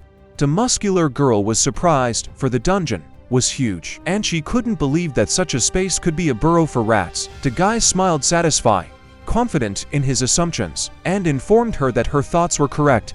They were not fantasies. He emphasized the need to finally clean up this damn dungeon. They lit a fire in the middle of the dungeon, its flame shimmering with bright orange hues, crackling and creating an atmosphere of warmth and light in this gloomy environment. Debo's friends remained puzzled, not understanding how bonfire could change anything in their situation. The idea of lighting a fire made them laugh and mistrust. To the young man, misunderstandings can be hard to bear. He sighed and said that they would soon see for themselves what would happen, and they would not have to wait very long. The blonde man crossed his arms, standing thoughtfully. He wanted to believe it all. He thought that if the rat souls were really hiding there, it would explain a lot. It would also explain why no one could handle the dungeon. The young man with a serious face stood there digging into his thoughts. His own memories began to come back to him, of how he had once, tired of crouching idly, set fire to the rice straw in front of a rat hole. The smoke began to thicken at that moment, and then a pack of rats appeared, so huge that the floor seemed pitch black. They crawled across the floor and squeaked in their squeaky voices. So now they must surely come, for he had done the same thing. It would take a little while for them to come so that the company of his friends could kill them all. The plan had succeeded. The ground shook with quick, numerous and loud footsteps. And then a new task came. Task main: leave a loophole. Difficulty high. Information: rats are pests that destroy grain and carry various diseases. Ward for completion for 150 experience points. The young man's eyes widened twice. He clutched his head with his hands and clenched his teeth in surprise at the massive influx of plague rats and rat slugs. His friend worriedly asked what had happened to him and why he had such a change in his face. Realizing the mistake gave him a shock. He realized that he had made a mistake in his assumptions. Realizing that there were many opponents expected made him very wary, given the complexity of the task. The strong earthquake continued with even more force. They were on the verge of running into a huge number of ratfolk that were very close. The strong earthquake caused his friends to panic. They felt fear and bewilderment from such a powerful shaking. They were afraid to even imagine what might happen now. Under the tension of the moment, the young lad quickly drew his sword. He urged everyone to be ready for battle, warning that it would be very hard. His friends immediately went on alert, preparing to face the monsters. The muscular girl got angry and said, "What the fuck is he doing?" She was filled with fear and anger. But the guy didn't react to her displeasure, and rightly so. Why waste time on explanations when you need to take action? Instead of explaining, he simply smiled and said, "And here's one." He ran sharply into the distance with his sword. The monsters ran out and started running towards them. The guy started cutting off the heads of the rats, one by one. There were an insane amount of them. He was creeped out by so many, but tried his best to believe in his own strength. He shouted for everyone to come, for it was going to be hot today. His face looked so confident, his movements quick, sharp and precise. This confrontation looked very epic. One guy was skillfully killing evil and bloodthirsty monsters. The guy looked with a wicked grin at the ratsuckers. He enjoyed the fact that they were dying one by one. But the opponents were not willing to give up either. Many had already died, but the rest kept fighting. The brunette complained that it was all a bit shit, that they were always getting into trouble. The girl told him that it couldn't be called trouble, but he was right about something. His friends joined in the fight against the monsters, assisting in the battle. They happily shared the duties of cutting and destroying the enemies. The brunette crossed the rat. The muscular girl started a hornet dance with her knives. The girl told the young guy that with someone like him to lives would not be enough for her, because something unexpected and dangerous always happens. The rats folk, with their faces contorted with anger with every passing second, were determined and ready to use any means to destroy this company that had invaded their burrow. Under the effect of the frantic speed, multiple silver arrows instantly flew at one of the rat folk, hitting its head and killing it instantly. The blonde smiled, feeling satisfied. He was proud of his arrows, viewing them as the best of the weapons he greatly valued and loved to use. The long-haired girl in their company remained silent. When the lively battle with the monsters began, she began to pray, begging the mother goddess to be merciful and send her blessing to them. Her hands held an unusual cross that began to glow yellow as she prayed. The green light enveloped her, and reaching forward, she spoke words of healing. The muscular girl with the ponytail expressed her frustration, as the number of opponents seemed incalculable. She felt that there were so many of them that even with annihilation, there was no end to this flood to be seen. This endlessness of struggle caused her real sadness. The blonde-haired guy also felt frustration, realizing that his arrows had their limits, and he couldn't produce them indefinitely. This realization of the limitations of his ammunition caused him some anxiety. The brunette also felt anger at the endless stream of opponents. He was annoyed at being seen as a mere meat grinder, as if he were merely a mechanism of destruction. The young lad tried to calm himself down, claiming that there were only 100 opponents against them, which wasn't that many, and he would be able to handle them. But his comrades were indignant to them. 100 D-rank monsters was a very large number, and this task seemed extremely difficult. But the young lad had not anticipated that there would be so many opponents. They had already managed to destroy a third of their number, that is, 34 out of 100. This is already a significant success, but it is necessary to continue the resistance. The young man suggested that he could buy his friends as much wine as they wanted, as long as they did not let the opponents get out. However, the young woman reacted by saying that this was not the time and place to discuss wine. It was all about unity and fighting. The guy was angry. Wouldn't he be enough for them?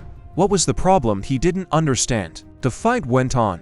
There were many dead rats on the floor. It was good that some of them had been destroyed. The fight went on and on. The young lad expressed his concern that he believed the opponents probably had a leader or boss directing the entire attack. He urged his comrades not to procrastinate, as a long fight could weaken their forces, making their situation even more dangerous and threatening. He flew into the crowd of rats using his wind and thunder sword technique. When he activated this technique, his sword emitted a blue light, creating an epic picture of light and power in the fight. Rat swung his weapon toward the young man, aiming for his head. But the blow missed.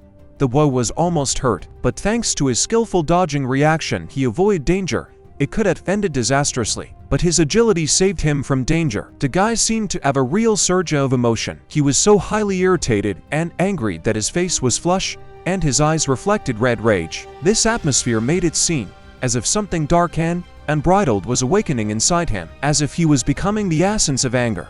He flew away from the monster and just stared at it. This action could mean a possible respite or a moment of inner concentration before the next action. He was clearly outraged that the monster dared to attack him. He wasn't going to stop and continued to attack the rat souls. His determination and anger fueled his fighting spirit, forcing him to act without stopping. His smile while fighting spoke of his confidence and satisfaction in slaying monsters. Waving his sword, he continued to mercilessly and continuously kill the opponents, showing his strength and determination.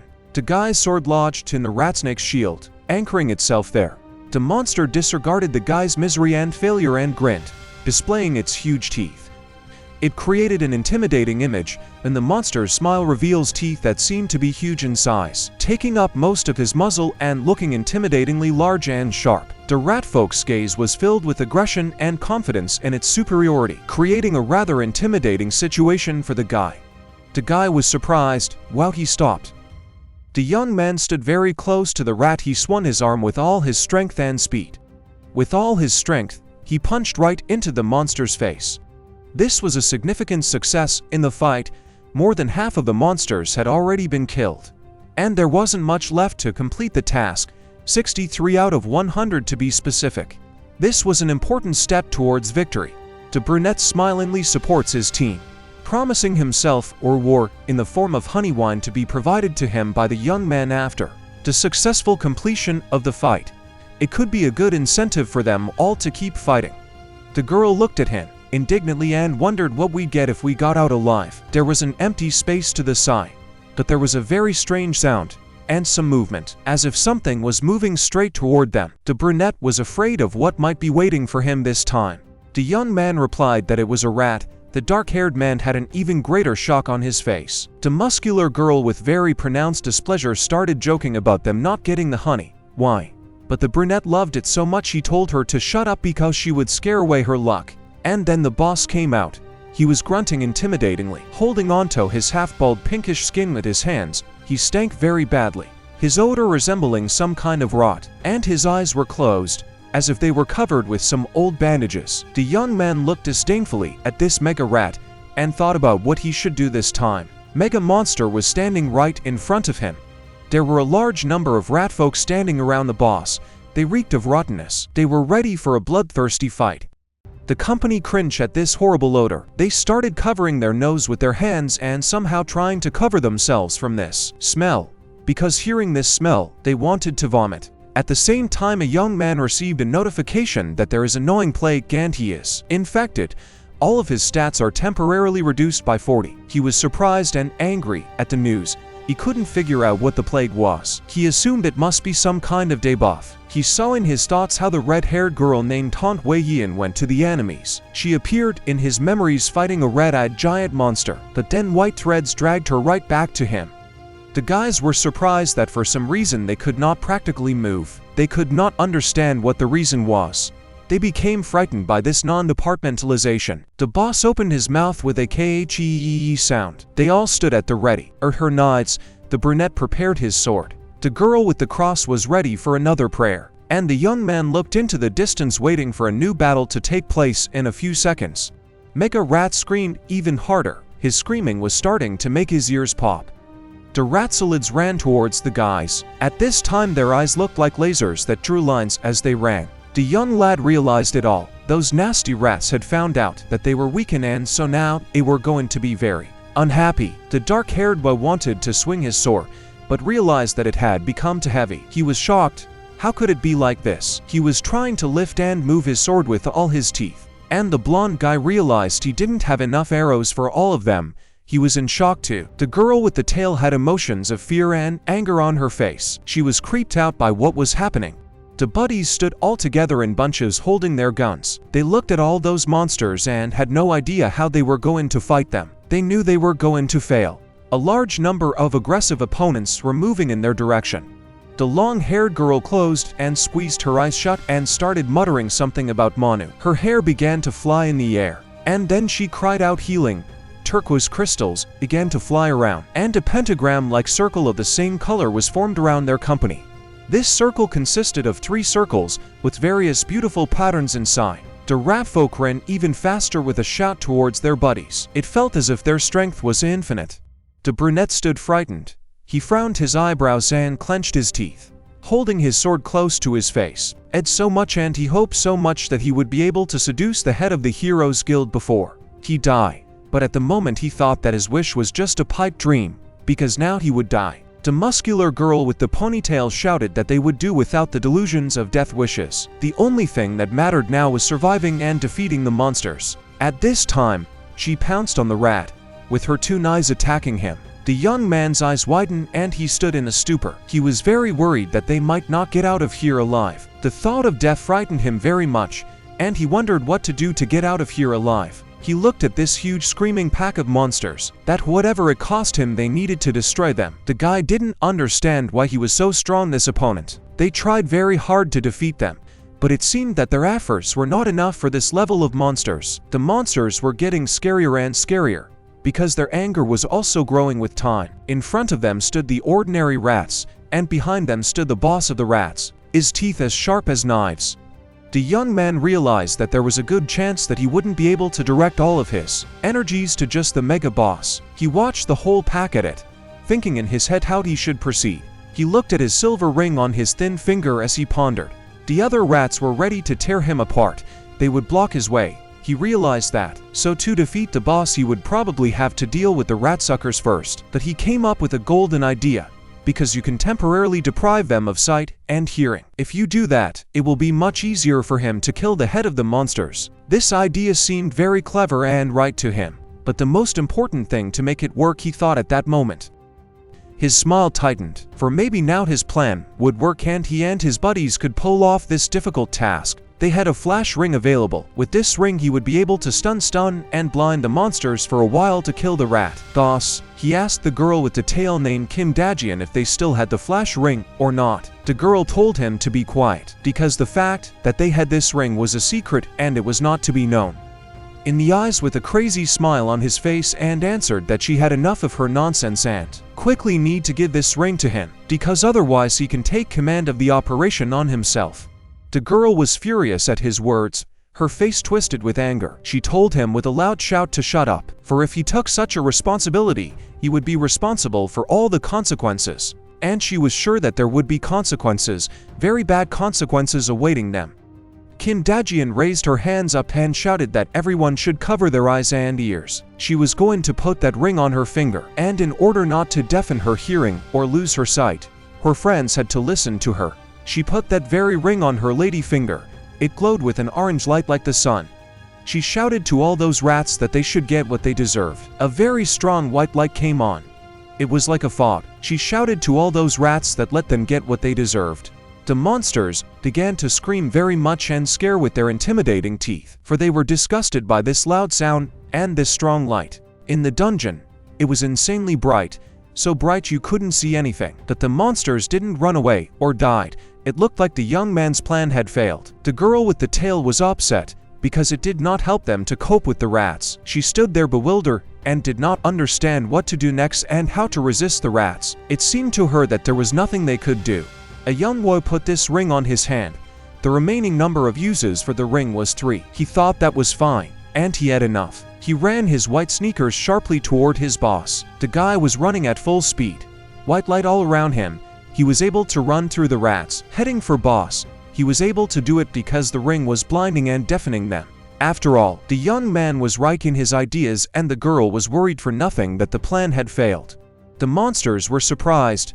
They didn't understand what was happening. They didn't see or hear the young man, but they realized that someone was running past them. The rats were able to realize this because they smelled someone else's scent. They had a highly developed sense of smell. The monster sensed his presence, but it didn't face him.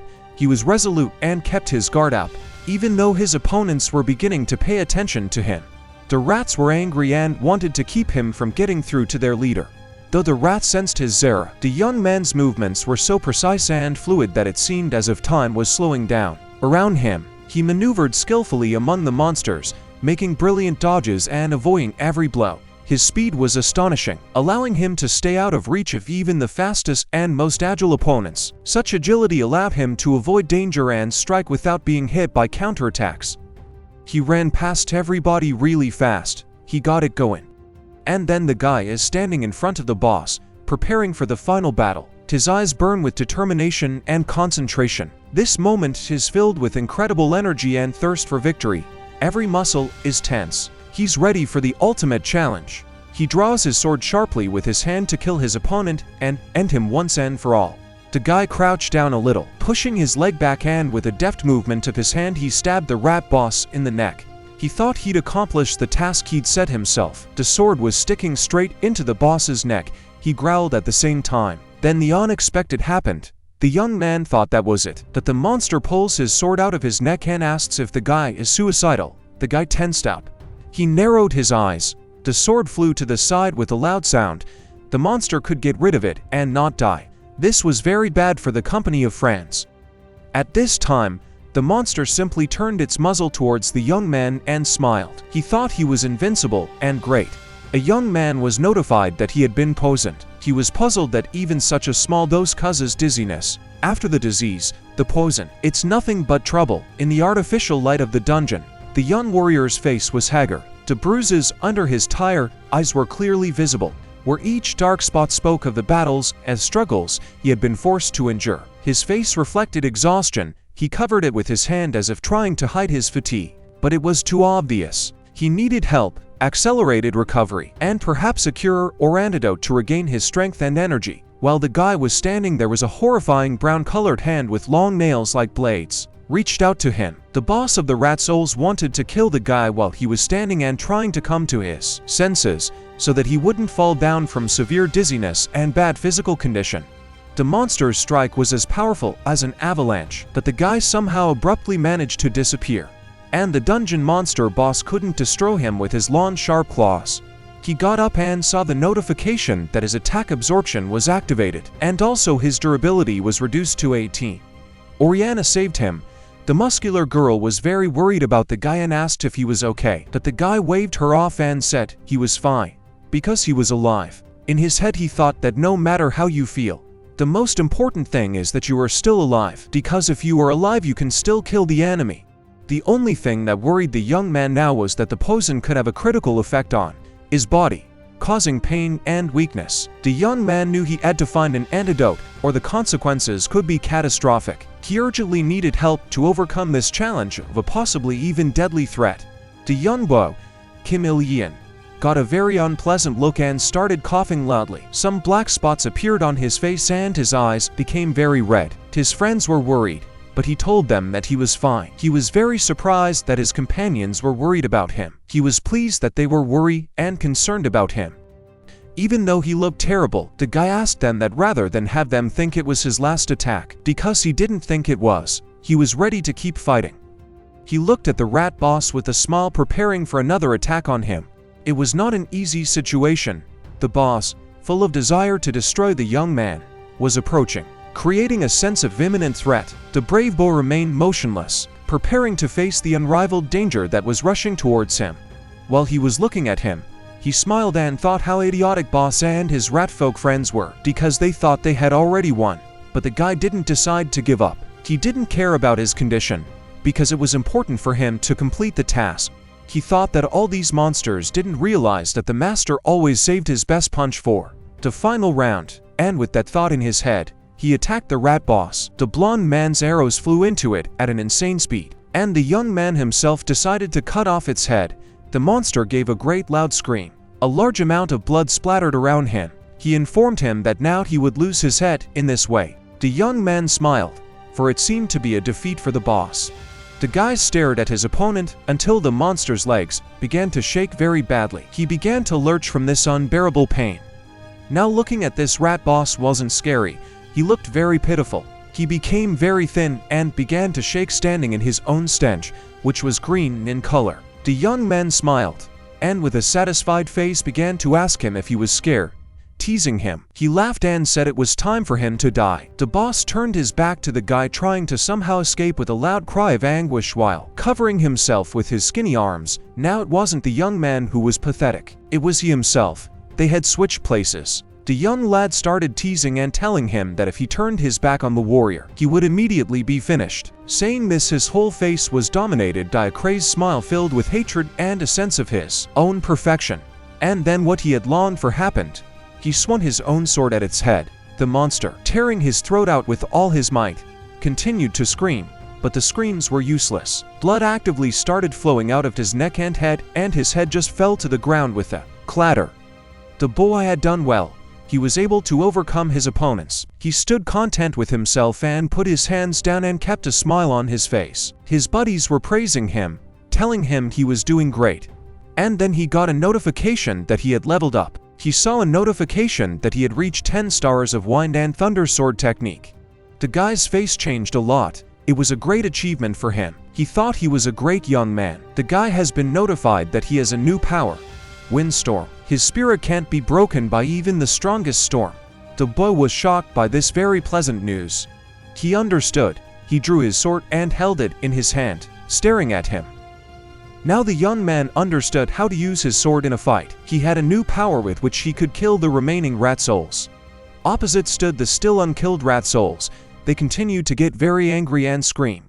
These monsters waved their Morgensterns and ran toward him. There were a lot of them, but the guy wasn't really worried. He just calmly looked in their direction. He decided to take advantage of the winged storm. A blue light enveloped him. The young man reached forward with his sword. He swung his sword. Inside his head, the boat told himself that his spirit could not be broken by even the strongest storm. This new power made him much stronger and more invulnerable to attacks against him. He looked at his brown silver sword and thought that perhaps the sword recognized him. He shouted to the rat souls to attack him while smiling. The young man realized that now the crowd of D-rank monsters were not scary to him at all. The guy was now very strong compared to these D-rank monsters, so he could easily kill them all now. The rats took his words and ran with all their might to kill him, shouting in their nasty voices. They were very angry with him for the reason that they had killed their leader, for which they were ready to tear the guy into little pieces. The young man swung his sword in the air. He independently started attacking the rats with his swords. The battle began again. The rats were swinging their Morgensterns around trying to kill the guy, but nothing worked. The only thing they could do was fall and die one by one, screaming in pain. The young boy mercilessly slashed the rats with his blue power-filled sword, dark red blood splashing everywhere. As he killed, he had a single emotion on his face, and that emotion was a sense of his own perfection. The heads of the monsters were cut off one by one. The guy now saw and understood what kind of swing and where to hit to destroy the opponents to death. He ran with all his legs and killed everyone with his quick wind-like movements. The rats were getting smaller and smaller every second, so the guy was getting happier every second more and more. The young man even understood where to cut. It amused him and he smiled. He was not afraid now, because for these monsters he became an invincible opponent. His friends just watched this incredible fight. The fast movements of the young man drew beautiful blue lines, and the heads of the ratsuckers and drops of blood flew. His friends didn't say anything, just stood silent. And then the muscular girl rubbed her forehead with her thin fingers and said thoughtfully that she did not realize how strong the young man was going to become. His strength is growing so fast that all his friends will not be able to keep up with him in their strength and skills. The battle continued. The opponents became fewer and fewer. Soon the boy and his friends would forget once and for all the existence of these monsters. The girl with the ponytail was in complete shock at what was happening. Her eyes were wide open, as if trying to understand how this could have happened. Her face was a mixture of surprise and anxiety. Drops of sweat dripped down her forehead as she realized that this man she knew seemed completely different now. Her eyes were lost in a troubled silence. She could not find words to describe her feelings. With a sharp and strong movement of his hand, the guy plunges his sword into the chest of the ratsucker. He was able to kill it. This ratsucker was the last one. All his hated opponents were destroyed. A message was sent to him that the task was completed, and the corpse of the last rat lay nearby. He smiled, turning back to his friends. Finally, he had successfully completed the challenge. An important step for their company in their fight against the D-rank monsters. This victory meant much more than just the end of the task.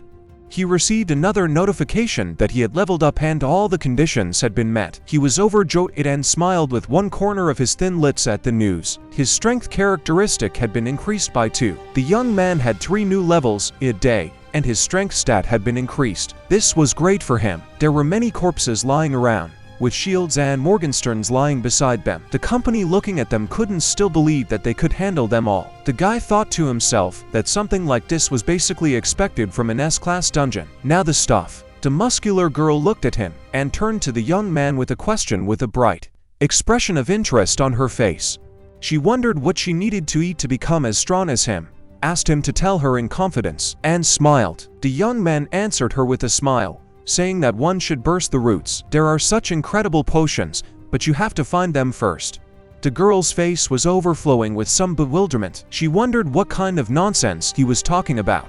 The blonde said about looking at their booty, and the brunette replied that it was time to split the money. With a smile on his face, the blonde-haired boy felt joy, for it was a special moment for him when, after difficult trials and resistance, the moment of deserved reward came. Smiling, the young man shared his love of valuable items and emphasized that he has no intention of staying in the shadows, as he too appreciates receiving useful items. A group of friends in a cheerful mood began to shake the body of the rat boss, and suddenly gold coins began to fall out of his pockets and clothes. However, the amount of treasure was small. Joking merrily, they said that corpses didn't need gold coins, They needed coffins, because the dead wouldn't need their wealth or property anyway. On the icy and wet ground lay the bodies of the rat folk, surrounded by scattered gold coins. But their number of enrichments remained modest. The boys stared pensively at this unusual landscape, looking at the slain creatures and the small wealth around him. The group of friends experienced a real disappointment, realizing that they had almost lost their lives in this place, and the findings of the ratsuckers were almost negligible. This sad reality made them appreciate every little thing, realizing that the most important thing in this situation is their survivability and cohesion, which helped them survive this ordeal. The long-haired girl replied to them that they had cleared the dungeon, improving their stats. Also, increasing stats by 2 was the same as gaining 2 new levels, so there was some upside to all of this. I guess they really didn't risk their lives for nothing. The young man was restless as he looked at his sword. He pondered but couldn't figure out what was going on with his weapon. Previously, the sword belonging to the young man had seemed hidden and less active than it was now. It did not show as well as vividly as it did now that something had changed in its behavior or strength. Now the sword was much more expressive and active than it had ever been before, and this brought with it a positive change for its wielder. The young guy turned around and started walking. The muscular girl didn't understand the reason for his actions, and looking at his back while he was walking with his feet, asked him where he was going. The guy was heading towards some cave. He was wondering if there was something there. Unfortunately, he couldn't see anything in the darkness, but he had a feeling that something else was there. He asked a blonde guy named Tesek to give him a torch. The blonde was wondering why he needed the torch, what he was up to this time. Tesek silently ignited an iron torch and gave it to the young man. The young lad informed him that there was something he wanted to check out, and headed off with a burning torch into a dark cavern engulfed in blackness. His buddies looked at him with a look of bewilderment on their faces. They wondered what he was looking for in there, and if there was anything inside. The girl with the tail just said he was crazy and they almost died because of him. The boy entered the cave and found that it had a turquoise hue, surrounded only by rocks. Seeing nothing but them, the young man began to cautiously search around, suspecting that there might be something more here. Darkness that enveloped him so tightly that it made it impossible to see anything. Even by torchlight, the young man kept moving forward, trying to pay attention to something in the surrounding space. And then something interesting caught the guy's eye. A young boy discovered a wooden door, which amazed him. His curiosity piqued and he began to wonder what could be behind this mysterious door. In his mind was the hope that something positive lurked behind this door and not another series of troubles. The boy, acting cautiously and with curiosity, opened the door. Behind the door was a wooden chest with exquisite silver edges. Inside the chest were shimmering gold coins, the luster of which amazed the boy. Beside the chest were swords and other items for battle, giving the impression of ancient treasures and weapons. The lad felt shocked at the unexpected abundance of wealth and items found in this mysterious place. The lad, looking around at all this wealth, came to the assumption that it might be the collected loot of artifacts and gold belonging to dead fighters. His buddies asked if he had found anything there, or if it was just empty and nothing, and the guy just smiled. After the guy showed his friends his find in the cave, their reaction was like an explosion. They were dumbfounded and simply could not believe their eyes. The friends were convinced that there could be nothing but potential danger or trouble in that dark and mysterious cave. However, when confronted with the unexpected wealth and values that the guy discovered for them, their shock was simply unspeakable. It was a turning point that shattered their expectations and forced them to reevaluate the situation. The dark-haired guy said it was a nice hole the rats had made for themselves. The muscular girl thanked them for it. At least some good came from those monsters. The young man's sword vibrated. He wondered what else it might be, what he wanted to show him this time. The sword, like a guy, directed his gaze to the cluster of various weapons. A huge stack of combat devices of great variety and quantity stretched in front of the bow. With incomprehension, the guy looked at all these weapons and wondered what could be special about them. Standing pensively, he stared at the newly discovered treasure, immersed in his thoughts. Examining the various weapons, he found something unusual among them, and with his mouth ajar he looked very surprised. He found a scabbard of a dark brown color with a bird painted on it in gold. He realized they were definitely from Morim. The young man didn't expect to be rewarded with anything else. It was very strange that items from Morim kept appearing here. He was very surprised. He received a notification that this sword scabbard had a rare rank, strength 71 out of 100, but the effect was unknown. The guy looked at his sword with a smile, and realized that the sword was just looking for its second part, and he found it. He put the sword in his newly acquired marima. He looked at his sword in the morine. Now all the parts were in place. That's glorious. Events in the sunny and clear city of China. On this day, Chinatown welcomed the sunshine that affectionately embraced its streets. The clear sky enveloped its beauty, accentuating the brightness and colorfulness of its surroundings. A variety of grandiose buildings could be seen towering over the streets. Many high-rise buildings was majestically adorned with a Chinese flag that fluttered in the wind, creating a sense of pride and national identity in the hearts of those who saw this beautiful scenery. In the spacious office, the politicians were gathered around a massive brown wooden table. On the table was a world map in gold and white colors, giving the impression of sophistication and importance to the discussion taking place. Deng Chao was the deputy head of the political work department of the general staff of the PRC. This man looked very serious and menacing. He had dark hair, dark eyes and dark eyebrows. He asked his colleagues whether the Koreans were really exploiting our Chinese warriors or not. One of his colleagues replied that it was not quite so, but that their country had indeed imposed heavy attacks on aspiring heroes. The deputy was indignant at these words. His face twisted with anger.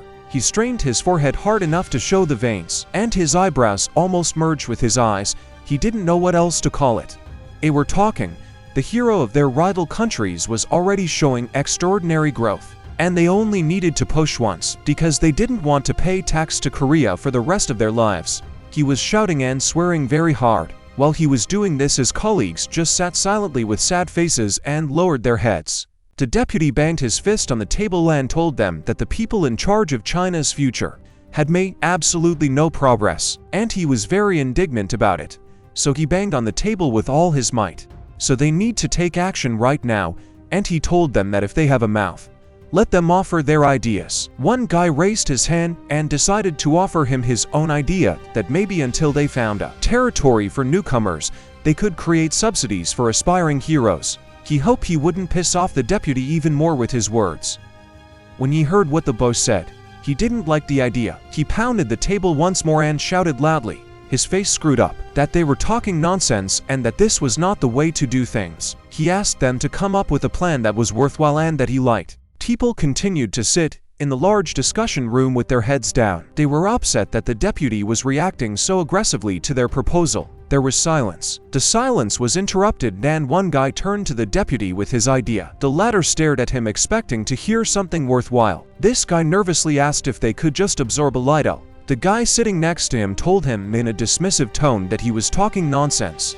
The deputy put his hand up and his anger in his face pulled back a little. He liked his colleague's idea, reported that it was quite feasible.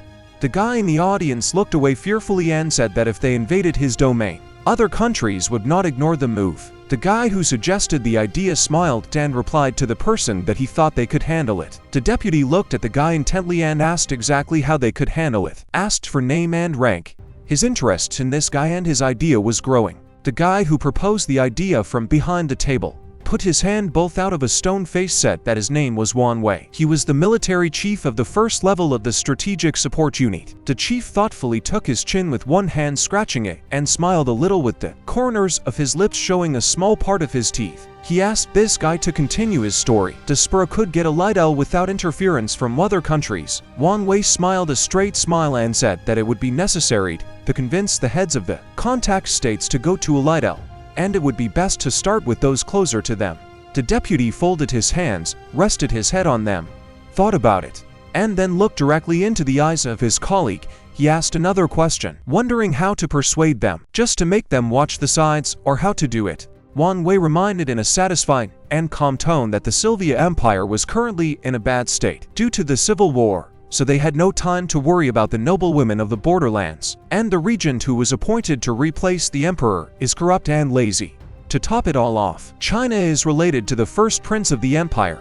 The deputy was becoming more and more interested. He kept smiling and scratching his chin with his fingers. The guy also told him that they would use their connections to bribe the regent and get his permission. The deputy listened and said he understood his point, but he didn't understand about interference from other countries. The guy answered his question. He informed him that the heroes of Earth are outsiders. They obey the international law of interdimensional non-interference.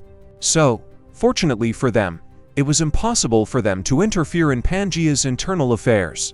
He also added that it was impossible to interfere with both the word and the battle. The deputy became silent and thoughtful. He tentatively suggested that maybe they didn't have the right.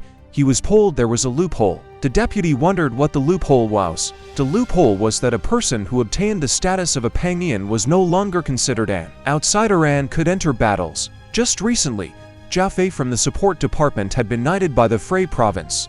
The deputy told him that well, they were ready then, but of course a Lidl can be obtained without interference from other countries and without violating international law. The political risks are too great. They need to come up with something better to convince their superiors. He's been told there's a way to mitigate the risks. It is possible to reduce the risks if you hold a duel between the great heroes after the declaration of war for territory. It will be forbidden to award titles, which means Elidel will have to conduct the battle on his own, without the help of supporters. But here there were doubts in a one-on-one battle, whether Lord Oridal would agree to a battle of great heroes. He is informed by the lad that the city has lost a great deal of soldiers and money in the recent battle. Lord Fine knows that if he continues to fight for the territories by the rules, he will inevitably be defeated. In addition, their rice paddies, from which they replenish their food supply, must have been burned during the recent battle. The deputy got angry and pounded his fist on the table. He now understood why they wanted to use the Chinese heroes. It was all about realizing losses. He thought they had a chance. He asked again what that colleague's name was, and as he answered, he informed Wan Wei that they were beginning to embark on their new plan. The events unfold in a two-story house made of brick and wood, beautifully painted in a combination of white and brown colors. Evening has fallen, and a magnificent sunset stretches across the expanse of sky, illuminating it with a play of blue, purple, pink and orange hues. The colors shimmer one into the other, forming an absolutely delightful gradient. This breathtaking painting also features white, sparkling stars covering the sky with their mysterious brilliance. After defeating their opponents, the friends decided to celebrate by taking out their wooden mugs with elegant silver edges and decorated handles. They gathered in a circle, began ceremoniously tapping the edges of their mugs and filled them with honeyed wine. Their voices filled the air as they encouraged each other to finish their drinks, raising their mugs high in celebration. They all savored this moment, pouring themselves drops of victory and intoxicating joy.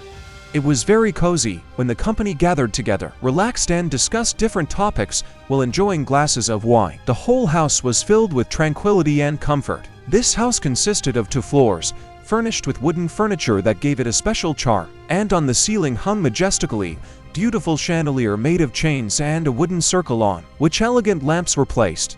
The girl with the ponytail covered her face with her hand and expressed her opinion that honey beer was the most delicious of all. The young guy confirmed that he was right, believing that this drink would help her lift her spirits. He was pleased to be able to lift the spirits of everyone around him. On the table, in addition to the drinks, soup, large pieces of meat and cheese were spread out, setting the stage for a meal and treating the guests. The muscular girl took the brunette by the shoulder and smiled, telling him to confess something. He choked sharply, embarrassed, and because of that the dark-haired man choked so hard that his saliva flew onto the table and sweat ran down his face. His friends blushed very red and started scolding him for spitting his saliva all over them. They felt bad that he had made them all drool. His friends were very disgusted and embarrassed at that moment. With the ponytail, blushing neither from alcohol or from embarrassment, asked why he didn't want to confess. Because it was his dying wish. And the brunette answered that he just didn't remember anything. Although it was obvious that he remembered everything perfectly, he was pouring a lot of sweat, which strongly indicated his awkwardness inside. The girl began to beg him to confess everything. The dark-haired guy kept coughing. The young man clenched his fist in anger and shouted at him to shut up. The guy asked him why he always behaved so badly when he was sober. The blonde woman sitting in a gray hooded sweatshirt in the distance remained silent, but her face expressed utter bewilderment at what was happening. She seemed disgruntled and looked away with her head down on her palm, eyes pointed to the left. This showed that she was not grasping the meaning of what was happening. The young man looked at his friends with anger. He was very dissatisfied with their inadequate behavior because of alcohol, because he asked them not to drink too much. His request was because, when they get drunk, the whole comfortable atmosphere collapses. He smiled and thought that it was a pity that his buddies couldn't eliminate alcohol from their bodies with internal energy like he could.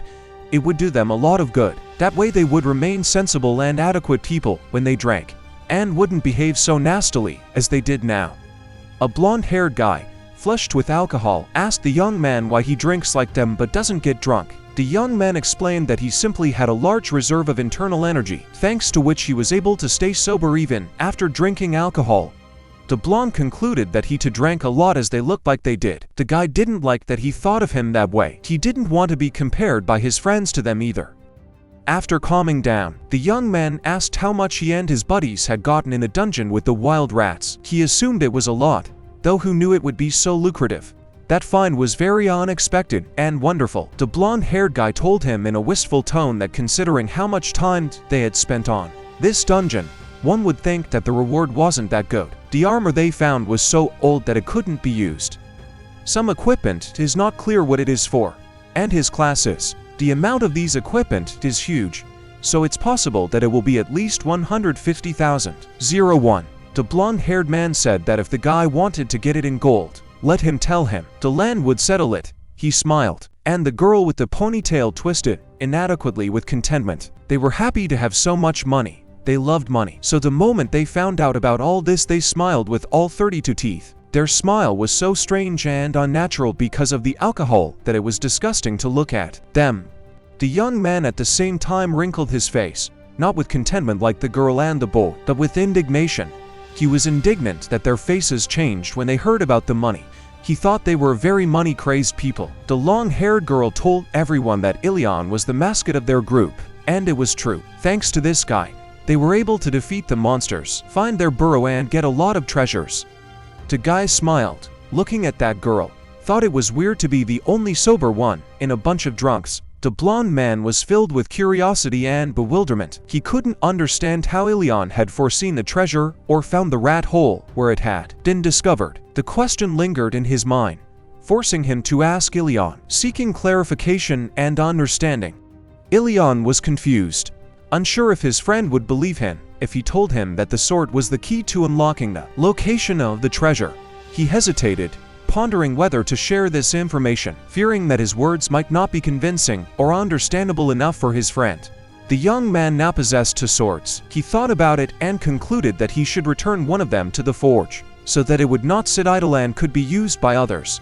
Returning one of the swords to the smithy not only suggested a rethinking of the situation with the return of the weapon, but also opened up an opportunity to ask the blacksmith about the unusual sword. After all, strange things were happening to this sword, and the young man was interested in learning more about it. The peaceful city of Little is enveloped in a weightless embrace of the dawn rays that spread over the horizon. The gentle picture of houses gently swaying in the warm glow inspires calmness and inner comfort. The city's forge has been trampled by time and trials, but still stands strong as a symbol of endurance and the ability to create craftsmanship. The stone building with a wooden roof creates the impression of tireless work and perfection. The door of the forge opened easily, and Chameleon walked in. His smile was reflected in his eyes as he happily greeted the blacksmith, calling him his father-in-law. The blacksmith stopped his work and turned to Kim, impressed by his visit. The walls of the forge are decorated with elegant swords, spears, and halberds that look like real masterpieces. Each object tells its own story, and the blacksmith, working deeply, creates something extremely important. Inside the forge, there is a special atmosphere of intense creativity and dedication to the craft. The blacksmith smiled and spread his hands, carefully removing his work gloves. Turning to Chameleon, he jokingly asked him to remind him when he planned to become his son-in-law. Chameleon took note of the anvil, on which there was a sword blank that was red from the heat and already emitting sparks. This sight surprised Chameleon, so he asked if it was possible to leave the weapon like this without further processing. The blacksmith confidently replied that there was no point in wasting time on refinement, because in the end, his weapon would still be able to kill. Impressed by this unusual approach, Chameleon asked the blacksmith why he spoke so confidently about his work. His question was filled with curiosity and a desire to understand the motivation behind such a unique approach to the art of blacksmithing. The hero's face reflects not only interest but also respect for the blacksmith's talent, which enriches his own understanding of this art.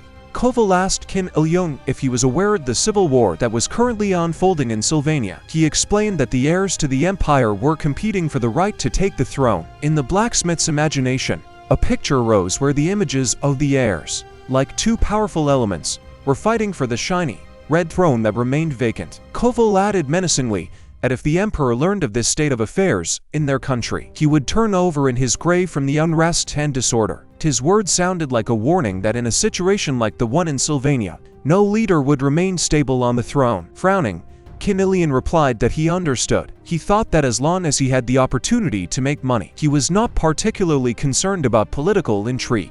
The expression on his face suggests that the character considers himself practical and sensible, focusing on his own earning potential without going into the complexities of the political world.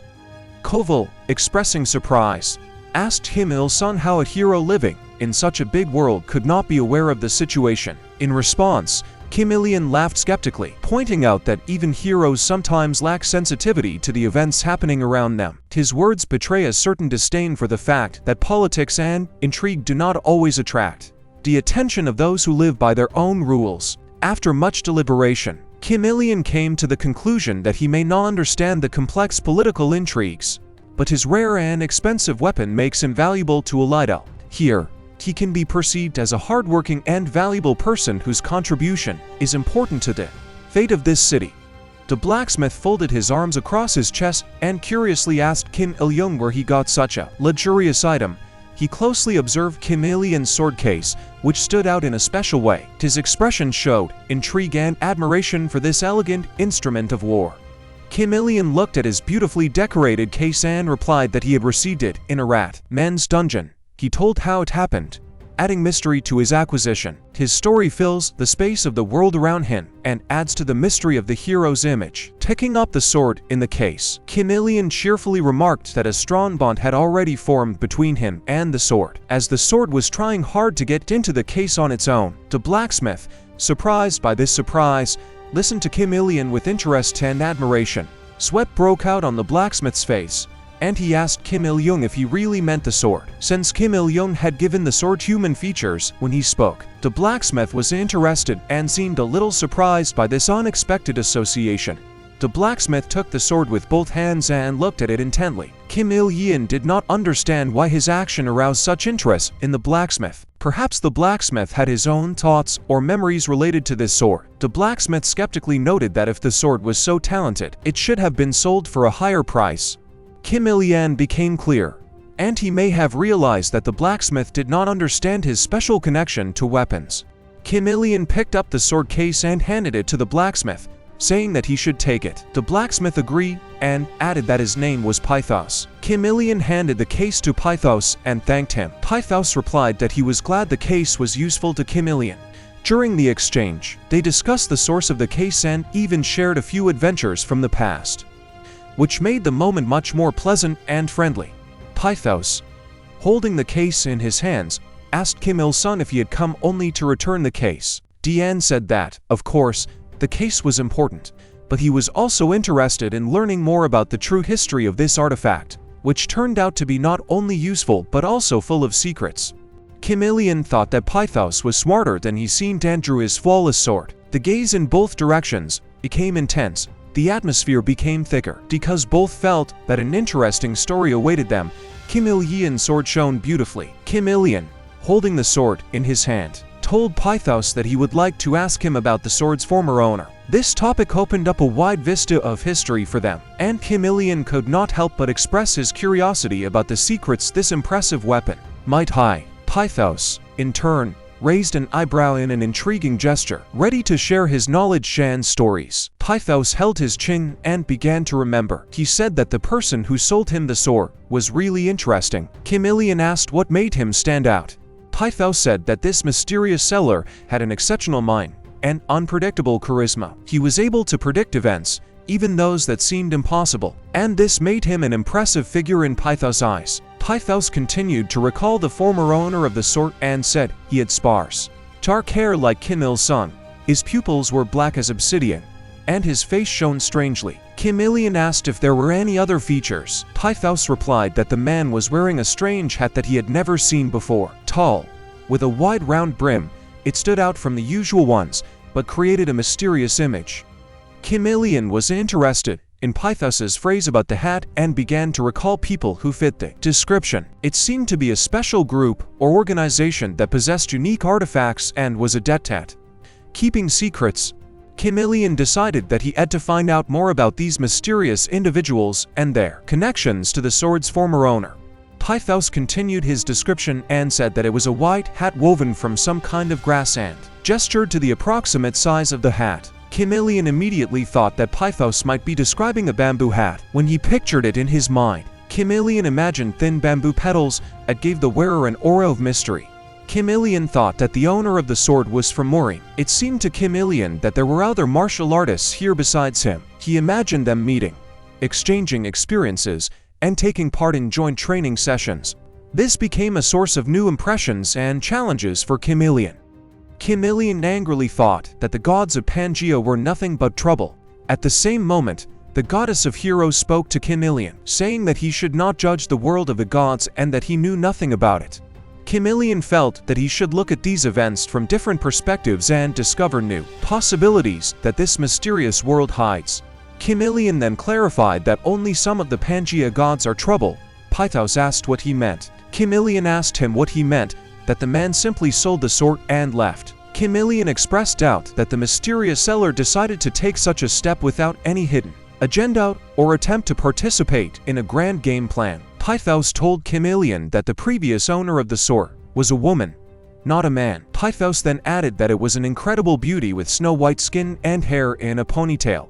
This expanded the boundaries of Kim Il-sung's idea of possible heroes and heroines who could possess such powerful artifacts. Kim Il-sung thought that she must have been a swordswoman and noted that this was unusual. Thinking about how this strong and impressive woman could use a sword filled his head with new and interesting perspectives in the world of martial arts and heroism. Pythos continued to recall and said that the girl hadn't actually sold him the sword, but had simply left it behind. Kim Il-sung asked if that was all. Pythos continued to recall, revealing how they met in a mysterious place where she decided that he would be a worthy new owner of this impressive sword. That he remembered the girl mumbling something about how the sword would howl when it found a new owner. And when she was convinced that Pythos had good metalworking skills, she gave him the sword. A mysterious melody of passing from one owner to another sounded, which left Pythos in the memory of the centuries-old tradition of passing on magical objects. Hearing Pythos's statement, Kim Il-sung angrily asked him how it was that Pythos had sold him someone else's weapons. Pythos smiled and replied that it was not a sale, but rather an inheritance. He felt like the chosen one to be responsible for this powerful artifact, and it added new dimensions to his adventures. Pythos asked Kim Il-sung what else he could do, since the girl had not returned for the sword and so many years had passed.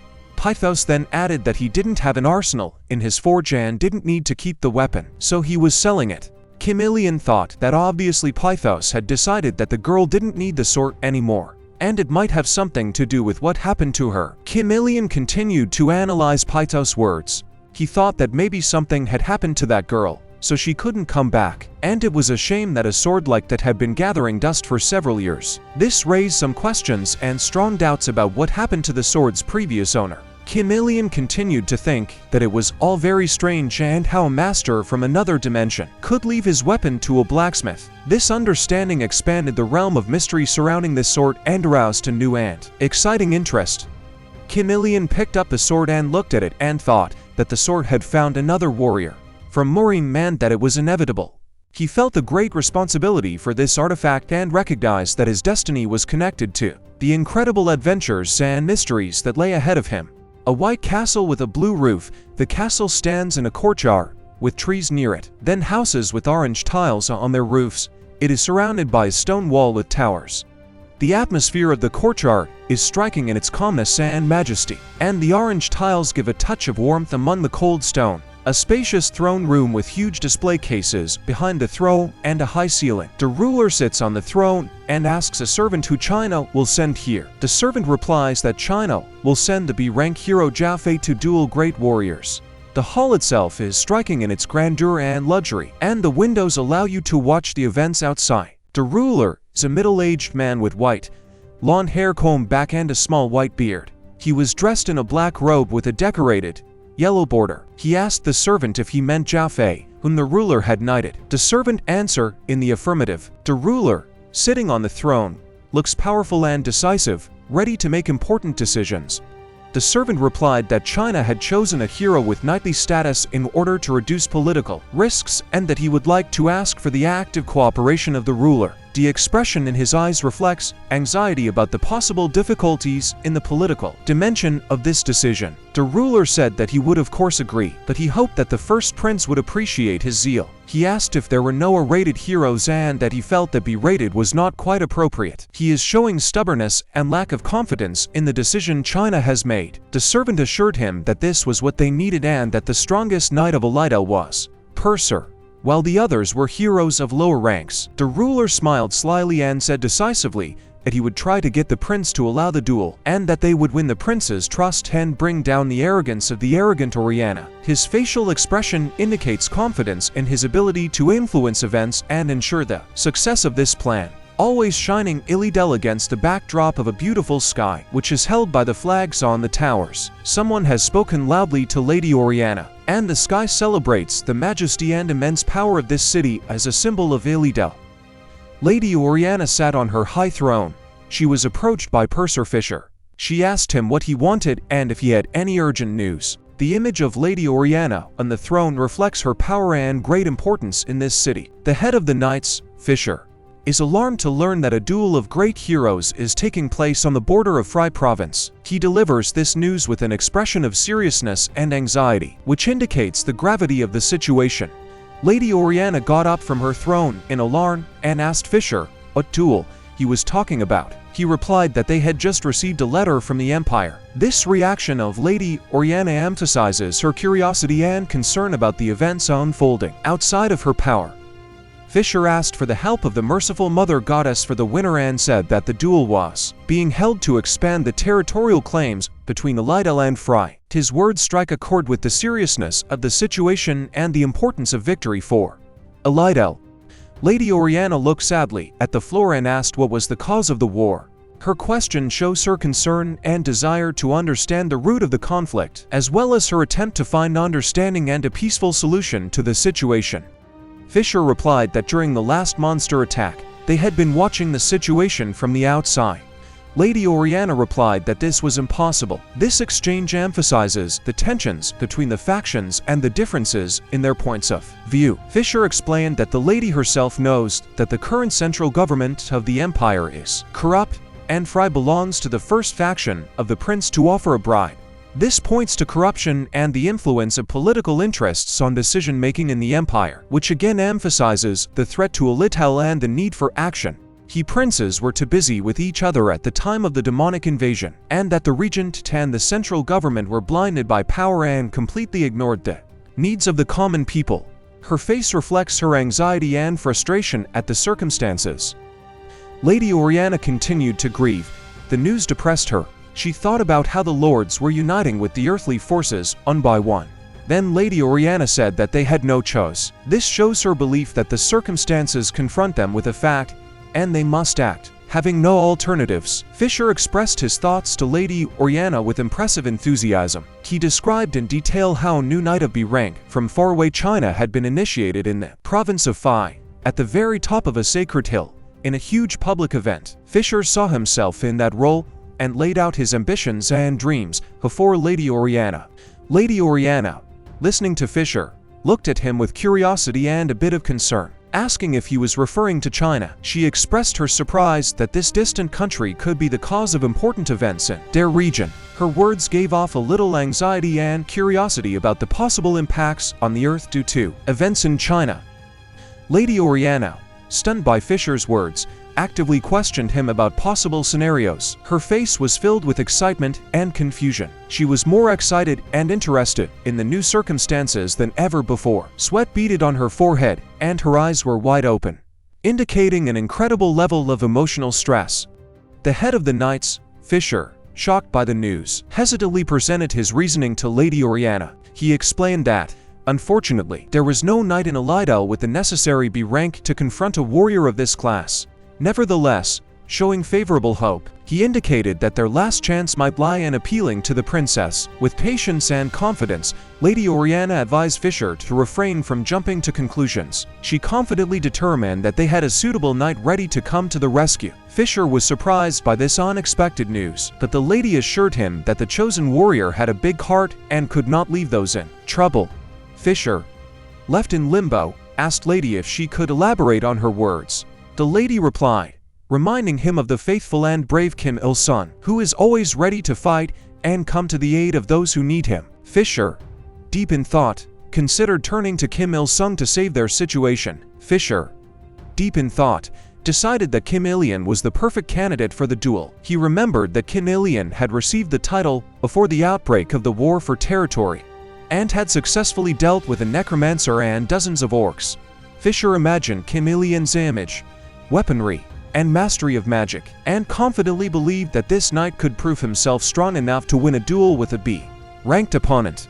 Lady Oriana, recognizing the urgency of the situation, strongly instructed Fisher Purser to immediately contact the hero Kim Il-sung. She had no time to hesitate and ordered this task to be completed without delay, noting that they needed Kim Il-sung's help immediately. Fisher, recognizing the importance of the task, bowed before Lady Oriana, a sign of humility and promise. He stated that he would immediately begin searching for Kim Il-sung and do everything possible to provide assistance as soon as possible. Against the backdrop of a clear blue sky and next to a two-story stone tavern made with numerous wooden details, Kim Il-sung, a mercenary and knight, works to perfect his skills. He skillfully hones his sword strokes, using the tavern as the perfect place to practice. Kim Il-sung's strokes in training are quick and precise, reflecting his high level of skill and experience. Every movement of his sword betrays virtuosity and confidence, creating an unsurpassed image of a skilled warrior. Kim Il-sung impresses with his agility, focus, and a certain anger as he hones his punches. His movements express inner strength and determination. The knight performs each blow with unsurpassed grace, extracting maximum efficiency from each movement. Kim Il-sung summons a stream of blue magical energy, directing it straight into the blue sky. His ability to control magic makes him an outstanding knight, and at this moment he demonstrates his mastery of magical powers. Kim Il-sung, covered in sweat from training, holds a sword on his outstretched arm, from which steam is released from the magical energy. His physical appearance testifies to the strain and high intensity of his training. Kim Il-sung made a sword move and thought there was nothing better than training. After waking up, he delves deeper into his inner world, feeling the strength and energy that wakes up in his body during exercise. Kim Il-sung, having completed his sword training, puts the sword back into its case. It seems that part of his training is complete, and now he is ready to move on to the next stage, training with martial arts techniques. His sharp appearance shows that he is ready for new challenges. Kim Il-sung began training a martial technique called the Fist of Eight Faces. He stood in a static pose with his hands together in front of him. Blue mana began to flow out of his body, and a blue magic layer formed near his hands. Information appeared on the holographic screen: Fist of Eight Faces, 9 stars 99.3. Kim Il-sung looked ahead with determination and thought that his technique had almost reached 10 stars, indicating almost 100% mastery of this martial technique. Kim Il-sung checked the holographic screen, which presented a list of martial techniques. Minor Pranayama Technique, 9 stars 99.7. 10 Resistances from Wind and Rain, 9 stars 99.5. His high level of proficiency in various techniques testified to his incredible skill in martial arts. Kim Il-sung observed the 7-star advance, 9 star 99.5 technique, and considered its effectiveness. Feeling that the time had come to use it, he was determined to activate this powerful combat technique. With a single punch of his fist in the air, Kim Il-sung unleashed an incredible amount of energy that destroyed everything in its path. His skill and power are impressive as he radiates power, executing his moves with extreme confidence. Then Kim Il-sung kicked in the air, releasing incredible power again. Powerful magical energy covered his body, creating the image of an extremely powerful fighter. His control over energy is impressive and puts him in the ranks of great martial artists. Kim Il-yeon stood in a fighting stance, his arms and body enveloped in powerful energy. As he looked forward, he thought that if he continued at this pace, he would greatly improve his skills. A feeling of strength and power filled him, giving him the impression of an invincible warrior. Suddenly, Kim Il-yeon noticed some voices behind him. They were discussing the war between Little and Fry, and it seemed that the news had just reached the townspeople. After hearing part of the conversation, Kim Il-yeon listened intently, observing how the news of the conflict was reflected in people's moods. Kim Il-yeon looked back at the two men behind him, who were lively discussing the military conflict between the factions. Their words revealed thoughts about supporting the prince and princess, and also mentioned the possibility of civil war on the borders. Kim Il-yeon, listening attentively, realized that his own fate could be inextricably linked to these events. The men passing by continued to discuss the coming war and the need to prepare for it. They also discussed the possibility that dueling heroes could resolve the conflict and bring peace. The men continued to talk about what would happen to their lady if Elida lost. Disturbing discussions included the possibility of losing their lands and being sent into exile without money. It was noted that the new ruler could be Earl Morgan, a despotic exploiter.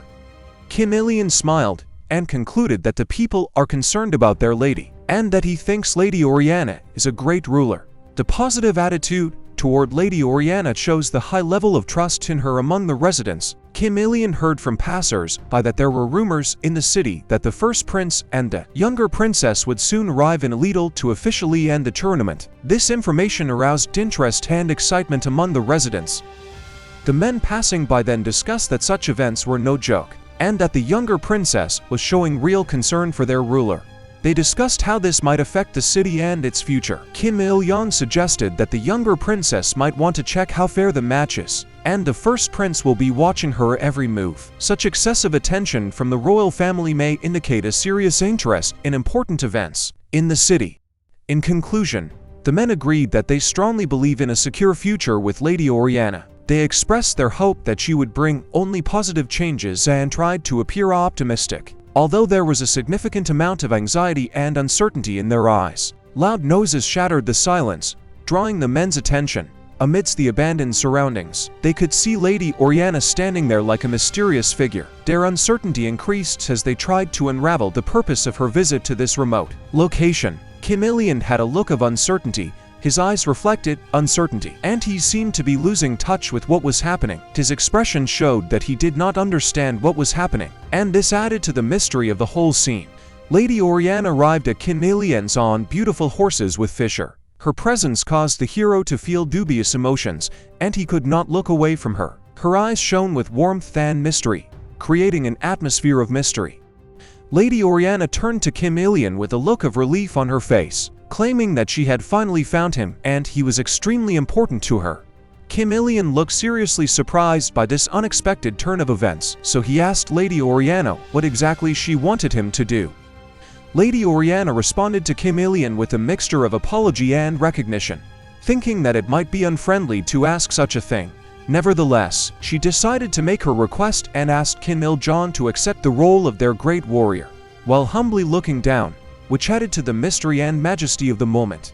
The men passing by were quite surprised by this unexpected picture. They exchanged glances, asking each other questions about how it could happen that a lady would lower her head in front of someone, and who this mysterious Kim Il-yeon was. It seemed as if time had slowed down. The atmosphere was filled with unsolved mysteries, and gazes crossed, trying to unravel the hidden origins of this mysterious story. Kim Il-yeon stood confused and embarrassed, surprised by the unexpected turn of events. His eyes silently asked for explanations, and his expression reflected uncertainty and curiosity.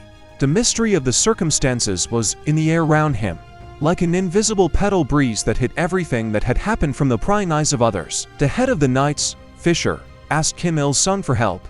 Kim Il-yeon thought it was hard for him to imagine how he could be at the center of such an incredible outbreak of events. His mind was spinning, trying to find answers to unknown questions, but in his heart he felt the call of a true knight, ready to take responsibility for a mysterious task. He looked at the determined Fisher, realizing that he would have to play a key role In this epic unfolding of events, suddenly, a new task appeared on the holographic screen. It read as follows: Task: Name her knight. Difficulty: Medium. Information: each hero must have a personal story about his exploits. Progress: Victory in the Tournament of Great Warriors not completed. Reward for completion: Strength 1. Endurance 1. Experience points 1000. Heavenly Elixir. A sign of recognition. Kim Il-yeon thought this was very unexpected. He took it as a great challenge. He felt his heart throbbing with adrenaline and his eyes lit up with the light of adventure. Kim Il-yeon thought that there was no more luxurious reward and scratched the back of his head in thought and doubt. The goddess of heroes advised him to accept the offer as soon as possible. It seemed to him that this could be a really important chapter in his epic, and his own doubts were flowing away like a river of profitable opportunities. Kim Il-yeon smiled slyly and thought that Hildegard must have been excited by such a big event. His mind was filled with strategic thoughts, and his heart was filled with the wet taste of adventure. His steps became clearer as a new chapter of his knightly life unfolded before him, filled with challenges, feats, and mysteries waiting to be solved. The bracelet on the hero's hand began to emit light, and the goddess of heroes said that he should not miss this chance to become famous throughout the empire. Kim Il-yeon replied that he was not interested in all these heroic games. Brilliant rays of light, he could not help but feel his heart beating with excitement, and the words of the goddess struck his thoughts like a mighty sword ready to cut the path before his adventures. The goddess of heroes said that in that case, Kim Il-sung was not interested in awards. He smiled slyly and replied that it was nothing of the sort. His words were excited, like a glint of light on the surface of a lake that hides deep secrets beneath its calm surface. Kim Il-yeon touched his D-rank honorary knight and hero badge, and thought it was time to repay the patience shown to him. He felt the responsibility falling on his shoulders like an invisible cloak, ready to protect him from trials and guide him through the paths of fame and recognition. Lady Oriana turned to Kim Il-yeon and told him that she was ready to do anything he asked, as long as he helped Il-yeon. She continued to look down guiltily. Kim Il-yeon thought that Lady Oriana would not rest until he agreed. His heart was touched by the devotion and faith she was placing in his hands, and he felt the weight of an important decision. Kim Il-yeon said that the lady seemed afraid of what he might want. Lady Oriana replied that he would get anything for saving Il-yeon. She sounded confident, and the look in her eyes indicated that she would do anything to save those she loved. Kim Il-yeon looked seriously at Lady Oriana. His gaze reflected the importance of the moment when the fate of not only the hero, but also those who entrusted their hearts and hopes to them was being decided. He felt responsible to her and to Il-yeon, and his inner strength was preparing to reach a new level of challenge. Kim Il-yeon said that he did not need material goods and was not interested in the award. He put his hand to his chest, pointing to the Golden Knight's badge. Then he said that when he put on the badge, he became an honorary knight who was ready to defend a lady. With every word he put in the expressiveness and importance of his beliefs, trying to convey his willingness to serve not only with duty, but also with faith in the nobility of his mission. When he finished his sentence, Kim Il-yeon immediately thought that he had spouted some sweet nonsense. He seemed to be uncomfortable even with his own words. His internal struggle between mercantilism and expressive loyalty came to the surface, and he tried to push back against his own insecurities. Lady Oriana was just beaming with joy after Kim Il-sung's words. Kim Il-yeon thought that of course he would accept the award, but a little drama wouldn't hurt. He seems to be a very mercantile person. His deep gaze mixed with a slight smile, reflecting his ability to play different roles in this great chivalric theater. Lady Oriana walked up to Kim Il-sung, took his hands, bent forward humbly, and called him her knight. Kim Il-yeon thought that he had gone overboard with his heroic speech. He felt the importance of this moment, but he also had doubts in his heart about whether he was worthy of this recognition, whether he really deserved such a great devotion. The city of Il-yeon looks calm and serene at dawn. The sun's rays hug the streets, and the morning freshness fills the air, a picture of the perfect moment when the world is still sleeping, but is already waking up to a new day. The courtyard of the castle, an octagonal, green field. On both sides of the field are tents with people. A warrior comes forward from each tent. A judge stands in the middle. The atmosphere is tense, like before a big fight. All eyes are focused on the event that is about to take place. Man in the classic suit said with a mocking tone that it was not wise to involve a person from another dimension in the tournament of the sacred Tangia, and what the younger princess was thinking about. His words sounded like a test for Kim Il-young, and his look of interest added to the feeling that he was facing not only a man, but also the opinion of society. The man with the red tie angrily declared that the entire empire knew that the first prince himself had begun to duel people from other dimensions. His angry words sounded like thunderclaps, and they expressed the aggravated situation and dissatisfaction of a part of the empire. The younger princess and Lady Oriana were standing next to each other. They looked quite similar, like sisters. Lady Oriana looked uncertainly at the floor, while the younger princess looked straight ahead. The tension in the air was palpable, and their expressions reflected concern and indignation at the unfolding situation. Kim Il-young looked at them and thought that the rumors were true and the younger princess was really worried about Lady Oriana. His own feelings were mixed with support and understanding, because he also felt responsible for his actions. The younger princess came forward and introduced herself. She said she was an envoy of Henrietta, the fourth princess of the Sylvia Empire. The younger princess looked majestic and seemed to have a glittering air about her.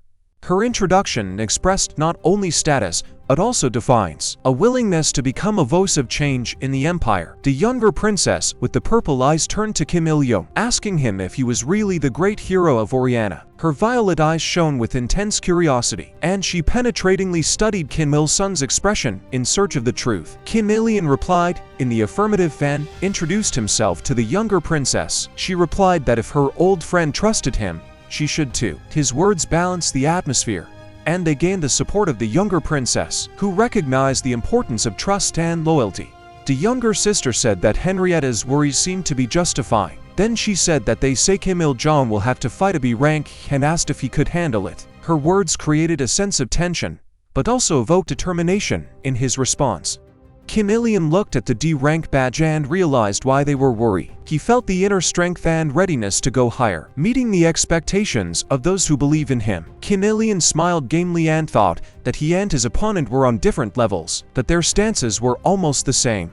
His smile was full of confidence, and he was ready to enter the arena, where his future path would be determined.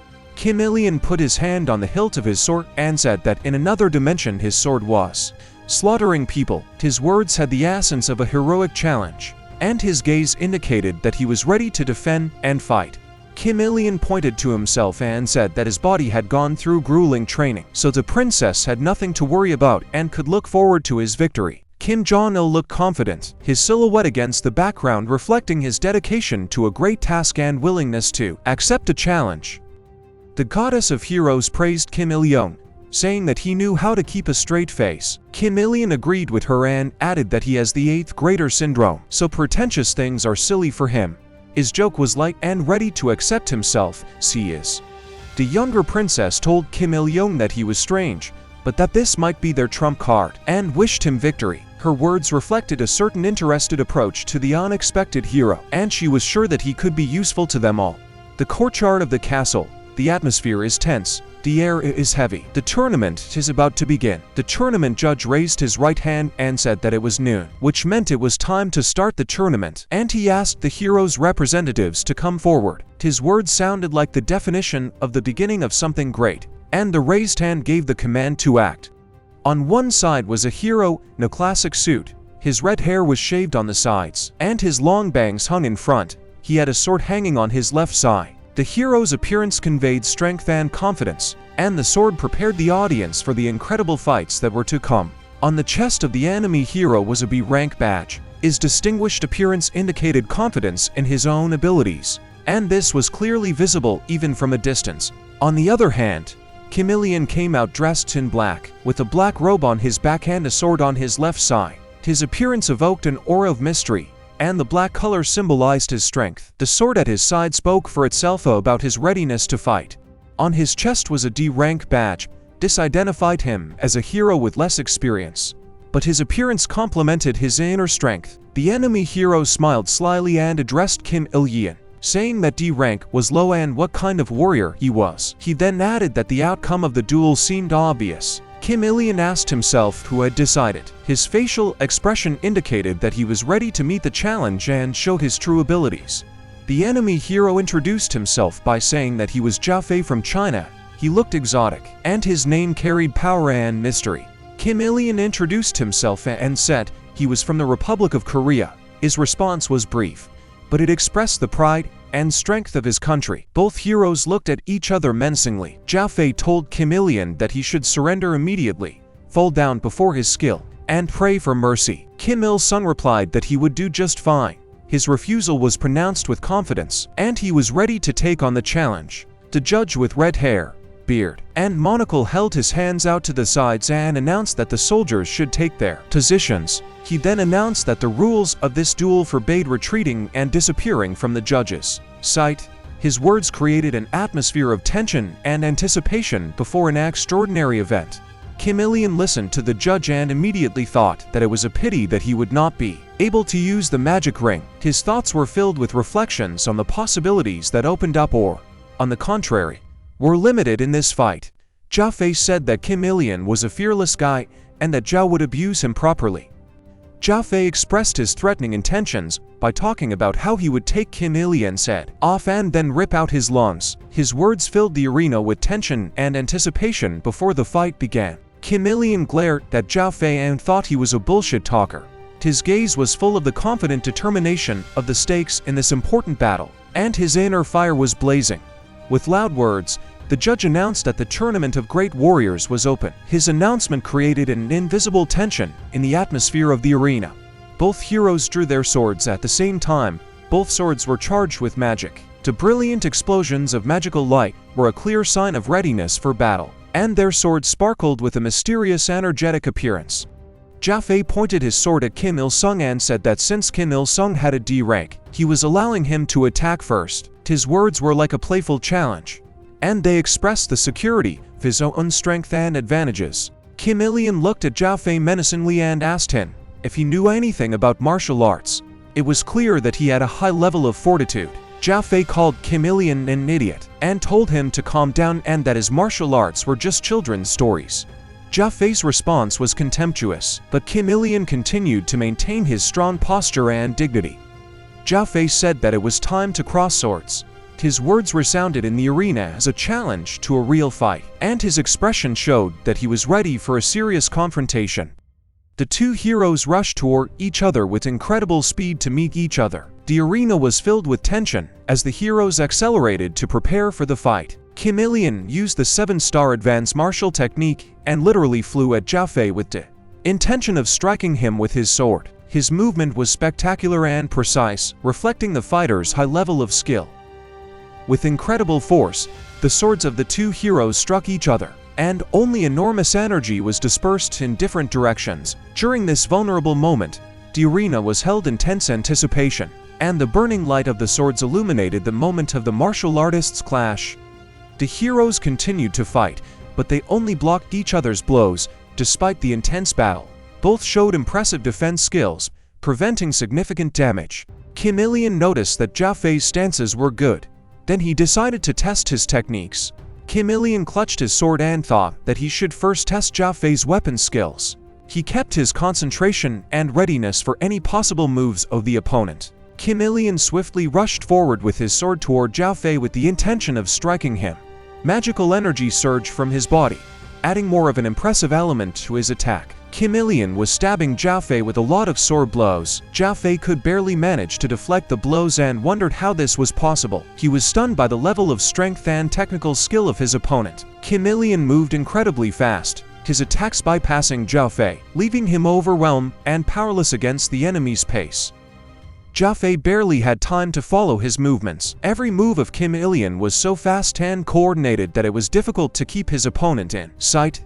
Kim Il-yen struck again at Zhao Fei, but he blocked the blow. Zhao Fei felt tense, but said that Kim Il-yen was waving his sword like a girl. Shortly after this comment, it turned out that it was just an attempt to embarrass the opponent. Zhao Fei said that Kim Il-yen uses tricks because he lacks strength and is low in rank. It was an attempt to find the opponent's weaknesses and use them to his advantage. The battle continued, but to no avail. As before, the heroes simply repelled each other's attacks, exploring weaknesses and looking for opportunities to win. Kim Il-yen noticed that Zhao Fei was already accustomed to his speed, and therefore had an easier time deflecting his punches. However, this was only an apparent effect, as Kim Il-yen maintained his agility and used his technique to his advantage. Kim Il-yeon then noted that the highlight of this technique is that he can deliver imperceptible and lightning-fast strikes and instantly struck Zhao Fei's body. Kim Il-yeon noted that he had not demonstrated his capabilities until that moment, and he impressed his opponent with unexpected attacks. Zhao Fei was injured and coughed up blood. He had severely underestimated Kim Il-yeon and seemed to have realized it. The damage inflicted by Kim Il-yeon was serious, affecting the enemy's effectiveness. Lady Oriana began to cheerfully support Kim Il-yeon, rooting for his success in battle and convinced of his strength and skill. Kim Il-yeon looked at Zhao Fei and assessed how much damage he had done to him. He thought that he was aiming for the heart and could not miss. Using his incredible skills in combat, Zhao Fei spat out a clot of blood, showing how seriously his body was damaged by Kim Il-jeon's attacks. Zhao Fei wiped the blood from his mouth and noticed that Kim Il-sung was quite good with his rank, and now Zhao Fei would have to show Kim Il-sung his abilities. He decided to take more responsibility in this fight. Zhao Fei used a healing technique. A circle with symbols appeared on the floor around Zhao Fei, emitting a green magical aura, enveloping Zhao Fei's body and healing him. This was an indication of his ability to master not only offensive but also defensive magic skills. Kim Il-yeon looked very confused, like he was just shocked. He did not understand how a sword-fighting warrior could have the ability to heal. Zhao Fei saw Kim Il-yeon's surprise and explained that it was magic, and he too had his own secrets, all thanks to a first-class magic sword. He stood there, proudly resting the sword on his shoulders. Kim Il-yeon looked at Zhao Fei and thought that this was it. Zhao Fei put his left hand forward and said, "Bind." His hand glowed with a bright light, and green magic flew around Zhao Fei. This action once again demonstrated his high level of magic mastery. Black ropes began to appear from the ground around Kim Il-yeon, looking like elusive shadows imbued with mysterious energy. Their presence created the impression that the earth itself was coming to life to fulfill an unknown task. Kim Il-yeon looked fearfully at the black ropes that wove around him. His intense gaze showed not only concern, but also determination to uncover the secret of these extraordinary phenomena. Kim Il-yeon decided not to wait, but to use the 7-star progression technique. Each movement was precise and energetic, aimed at destroying the black ropes that tried to immobilize him. The impressive efficiency and skill of the technique impressed even experienced observers. Kim Il-yeon breathed a sigh of relief after successfully using the technique. A holographic screen appeared, saying improvement of the 7-star advancement technique. Satisfied with the results, he continued on his battle path with the new knowledge. Zhao Fei responded to the challenge by using the fireball technique, which turned the battlefield into a whirlpool of flames. His magical energy played with every movement, creating an impressive theater of fire. Zhao Fei's magic punch was powerful, but Kim Il-yeon showed incredible skill in turning away from its destructive power. The fight manifested itself as a real choreography of magic and martial arts. Kim Il-yeon looked at Zhao Fei with concentration and thought about his next move. His mind was working at full capacity, considering options and strategies to help him withstand his opponent's fiery challenge. This moment of decisiveness added emotional intensity to an already exciting match. Zhao Fei smiled slyly, comparing Kim Il-yeon to a nimble insect. His words were accompanied by an ominous look that announced a new stage of the fight, filled with cunning and challenges. Kim Il-yeon decided it was time for the flash. He was going to reveal his mysterious technique, which promised an impressive performance in battle. His movements became more energetic, and his concentration was in an atmosphere of increased tension. Zhao Fei used a technique against Kim Il-yeon that electrocuted him like lightning. However, Kim Il-yeon had activated the attack absorption technique, which reduced his strength to 9. Mysterious powers were revealed at the most critical moment of the battle. Kim Il-yeon was on his knees, catching his breath after a strong blow. The crowd of fans supported the heroes, creating an atmosphere of tense anticipation for further developments. Zhao Fei decided to use the ice spear martial technique. He raised his sword above him, and sharp ice blocks appeared around him, indicating his exceptional level of skill in the art of war. This move promised to be one of the most exciting moments in this thrilling confrontation. Zhao Fei shouted, urging Kim Il-sung to die, and threw a pile of sharp ice blocks at him. This sharpened attack created the impression that death itself was stretching out its cold arms too. That hero, Kim Il-yeon, almost at the last moment, used the small paranoia technique. With an instantaneous reaction, he avoided a pile of ice blocks and demonstrated an impressive level of combat skill. Zhao Fei didn't understand what was happening and asked in surprise how Kim Il-yeon could still move at all. It seems that Jia was shocked and lost his initiative in the face of his opponent's unexpected response. A holographic screen appeared in front of Kim Il-sung, reading 7-star progress, 10 stars. Kim Il-sung looked at this message and thought that this was the end. Expectedly or unexpectedly, he was preparing for the final stage of the battle. Kim Il-sung began to approach Jia and use the small paranoia technique can 7-star advance. Martial techniques. Blue magic appeared around Kim Il-sung's feet, creating an impressive effect that emphasized his skill in using magic in combat. Kim Il-sung's entire body radiated a strong blue energy that seemed to flow from his inner source of strength. Confidently looking forward, he expressed his readiness for the next challenge in the battle. Kim Il-sung said that he had knelt down before only to gain momentum. With unexpected speed, he rushed toward Jia, his movements so swift that his opponent could not keep up. With great speed and power, Kim Il-sung flew toward his enemy, Jia. His blue energy struck fear into everyone standing near the arena, and Kim Il-sung's fighting spirit amazed even the bravest observers. Jia looked really scared. It seems that all of Jia's fighting techniques had no effect on Kim Il-sung, and he began to feel the pressure of the carefree fighter, who was much stronger than he expected. Jia decided to use the poisonous mist technique and immediately sent a stream of poisonous air at Kim Il-sung. However, even this cunning move was not invisible to the blue energy that surrounded Kim Il-sung, demonstrating his unsurpassed magical power.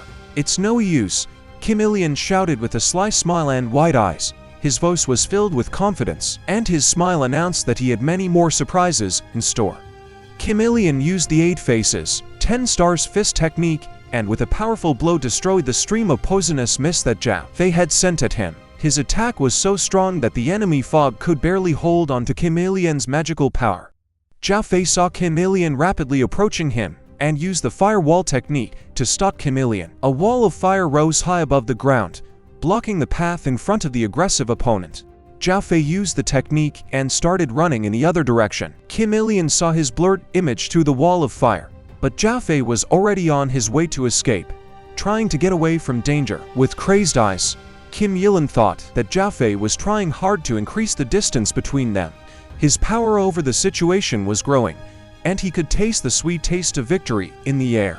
Kim Il-sung saw Jia's silhouette. He jumped high and used the 10 pillars of wine and rain technique, and a beam of magic hit Jia's arm as he tried to escape from Kim Il-sung's pursuit. Entangled in a network of magical forces, Jia felt the pressure of his defeat. Kim Il-sung walked confidently forward, surrounded by blue magic. On the holographic screen was written the technique 10 pillars against wind and rain, indicating that Kim Il-sung's power was only growing stronger.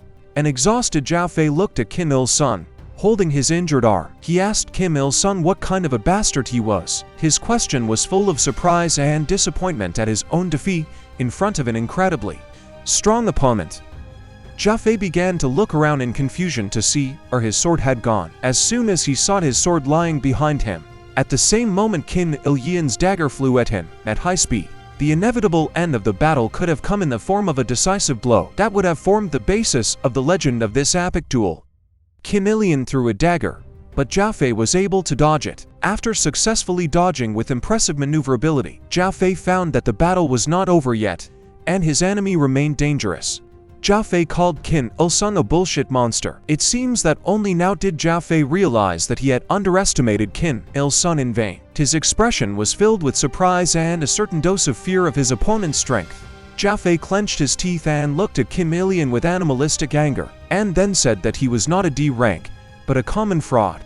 Jia is shocked by his arrogance and now feels doubt and regret about how he underestimated his opponent. His pride has been severely bruised, and his beliefs about his own impeccability have been shattered by the reality of this fight. Kim Il-sung thought that Jia had already begun to deny reality because he could not believe that he could lose. Kim Il-sung decided to use the 7-star progression technique. This amazing technique easily identifies the enemy's blind spot, making him defenseless against subsequent attacks. Kim Il-sung began to approach Jia.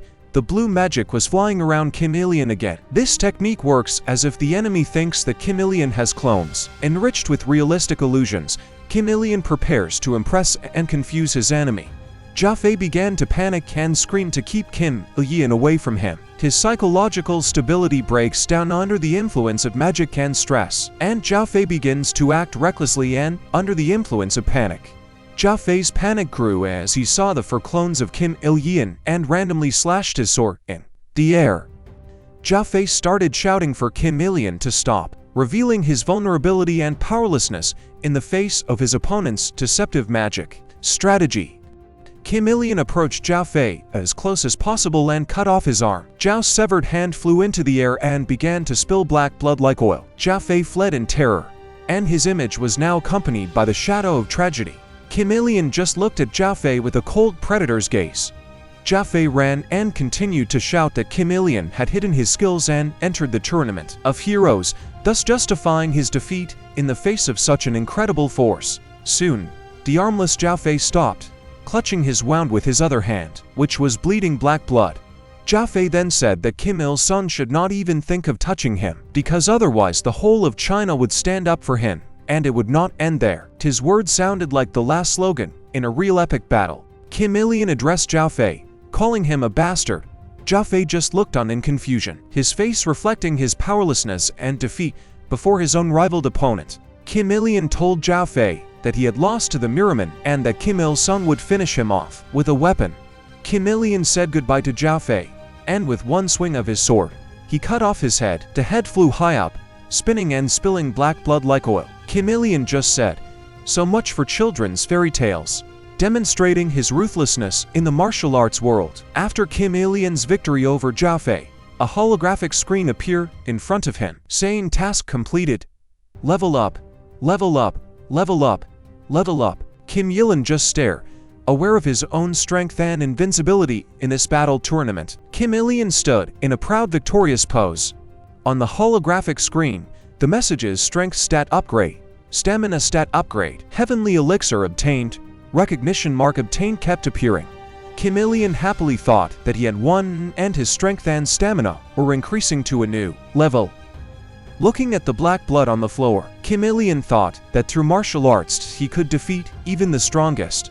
It was not just a victory for him, but also proof that his skills and perseverance were worthy of attention. Kim Il-yin put his sword in its case, stood in a victorious pose, and thought that on this day, along with numerous awards, he finally received recognition. He became a real hero of this tournament, gaining the attention and respect of a large number of spectators and rivals. The city of Illidan, as always, stands peacefully against a clear sky at noon. Even after the end of an impressive battle, watching the fight between Kim Il-yin and Zhao Fei raised his left hand and said that by the will of the Mother Goddess, the winner of the Tournament of Great Warriors, is the hero Kim Il-yin from Illidan. His words were declared as a sign of honor for Kim Il-il's great victory. The victor and hero Kim Il-yin stood against the severed head, which lay with its white eyes staring at the ground, of the defeated Zhao Fei. He looked like an invincible warrior who had brought glory to his city and his destiny. Lady Oriane, who had been watching the fight and cheering for Kim Il-yin the entire time, had tears in her eyes. She quietly called Kim Il-yin a hero, giving him respect and recognition for his incredible achievements. The crowd started shouting Kim Il-il's name. Everything around him shone. Kim Il-yin immodestly thought he was flattered and let the crowd shout louder. His victory aroused enthusiasm among the audience, who were impressed by his impressive fighting skills. The first prince's face was covered with sweat, his mouth opened in surprise, and his eyes opened wide. He said in astonishment that a D-ranked fighter had defeated a B-ranked fighter. The man standing next to him laughed and urged people to look at the first prince's face, and called him a laughingstock. The first prince had to endure the ridicule and disparaging comments of his surroundings. The white-haired ruler was completely shocked by the outcome of the battle. He literally had no face on him. He was trembling, sweat dripping from his face, because he realized that there would be serious consequences for him. His contorted face showed that his position had fallen, and he had lost his popularity and authority. The judge announced that, according to the protocol for tournaments of great heroes, the lands of Fry would be transferred to the possession of the Vicomtesse Oriana. The white-haired ruler looked pitifully at the prince and asked him for help.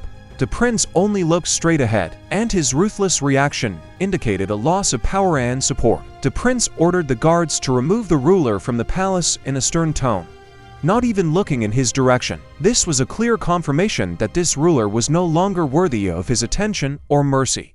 The two large guards answer in the affirmative and began to walk decisively toward the ruler. They acted in accordance with the instructions with strict certainty.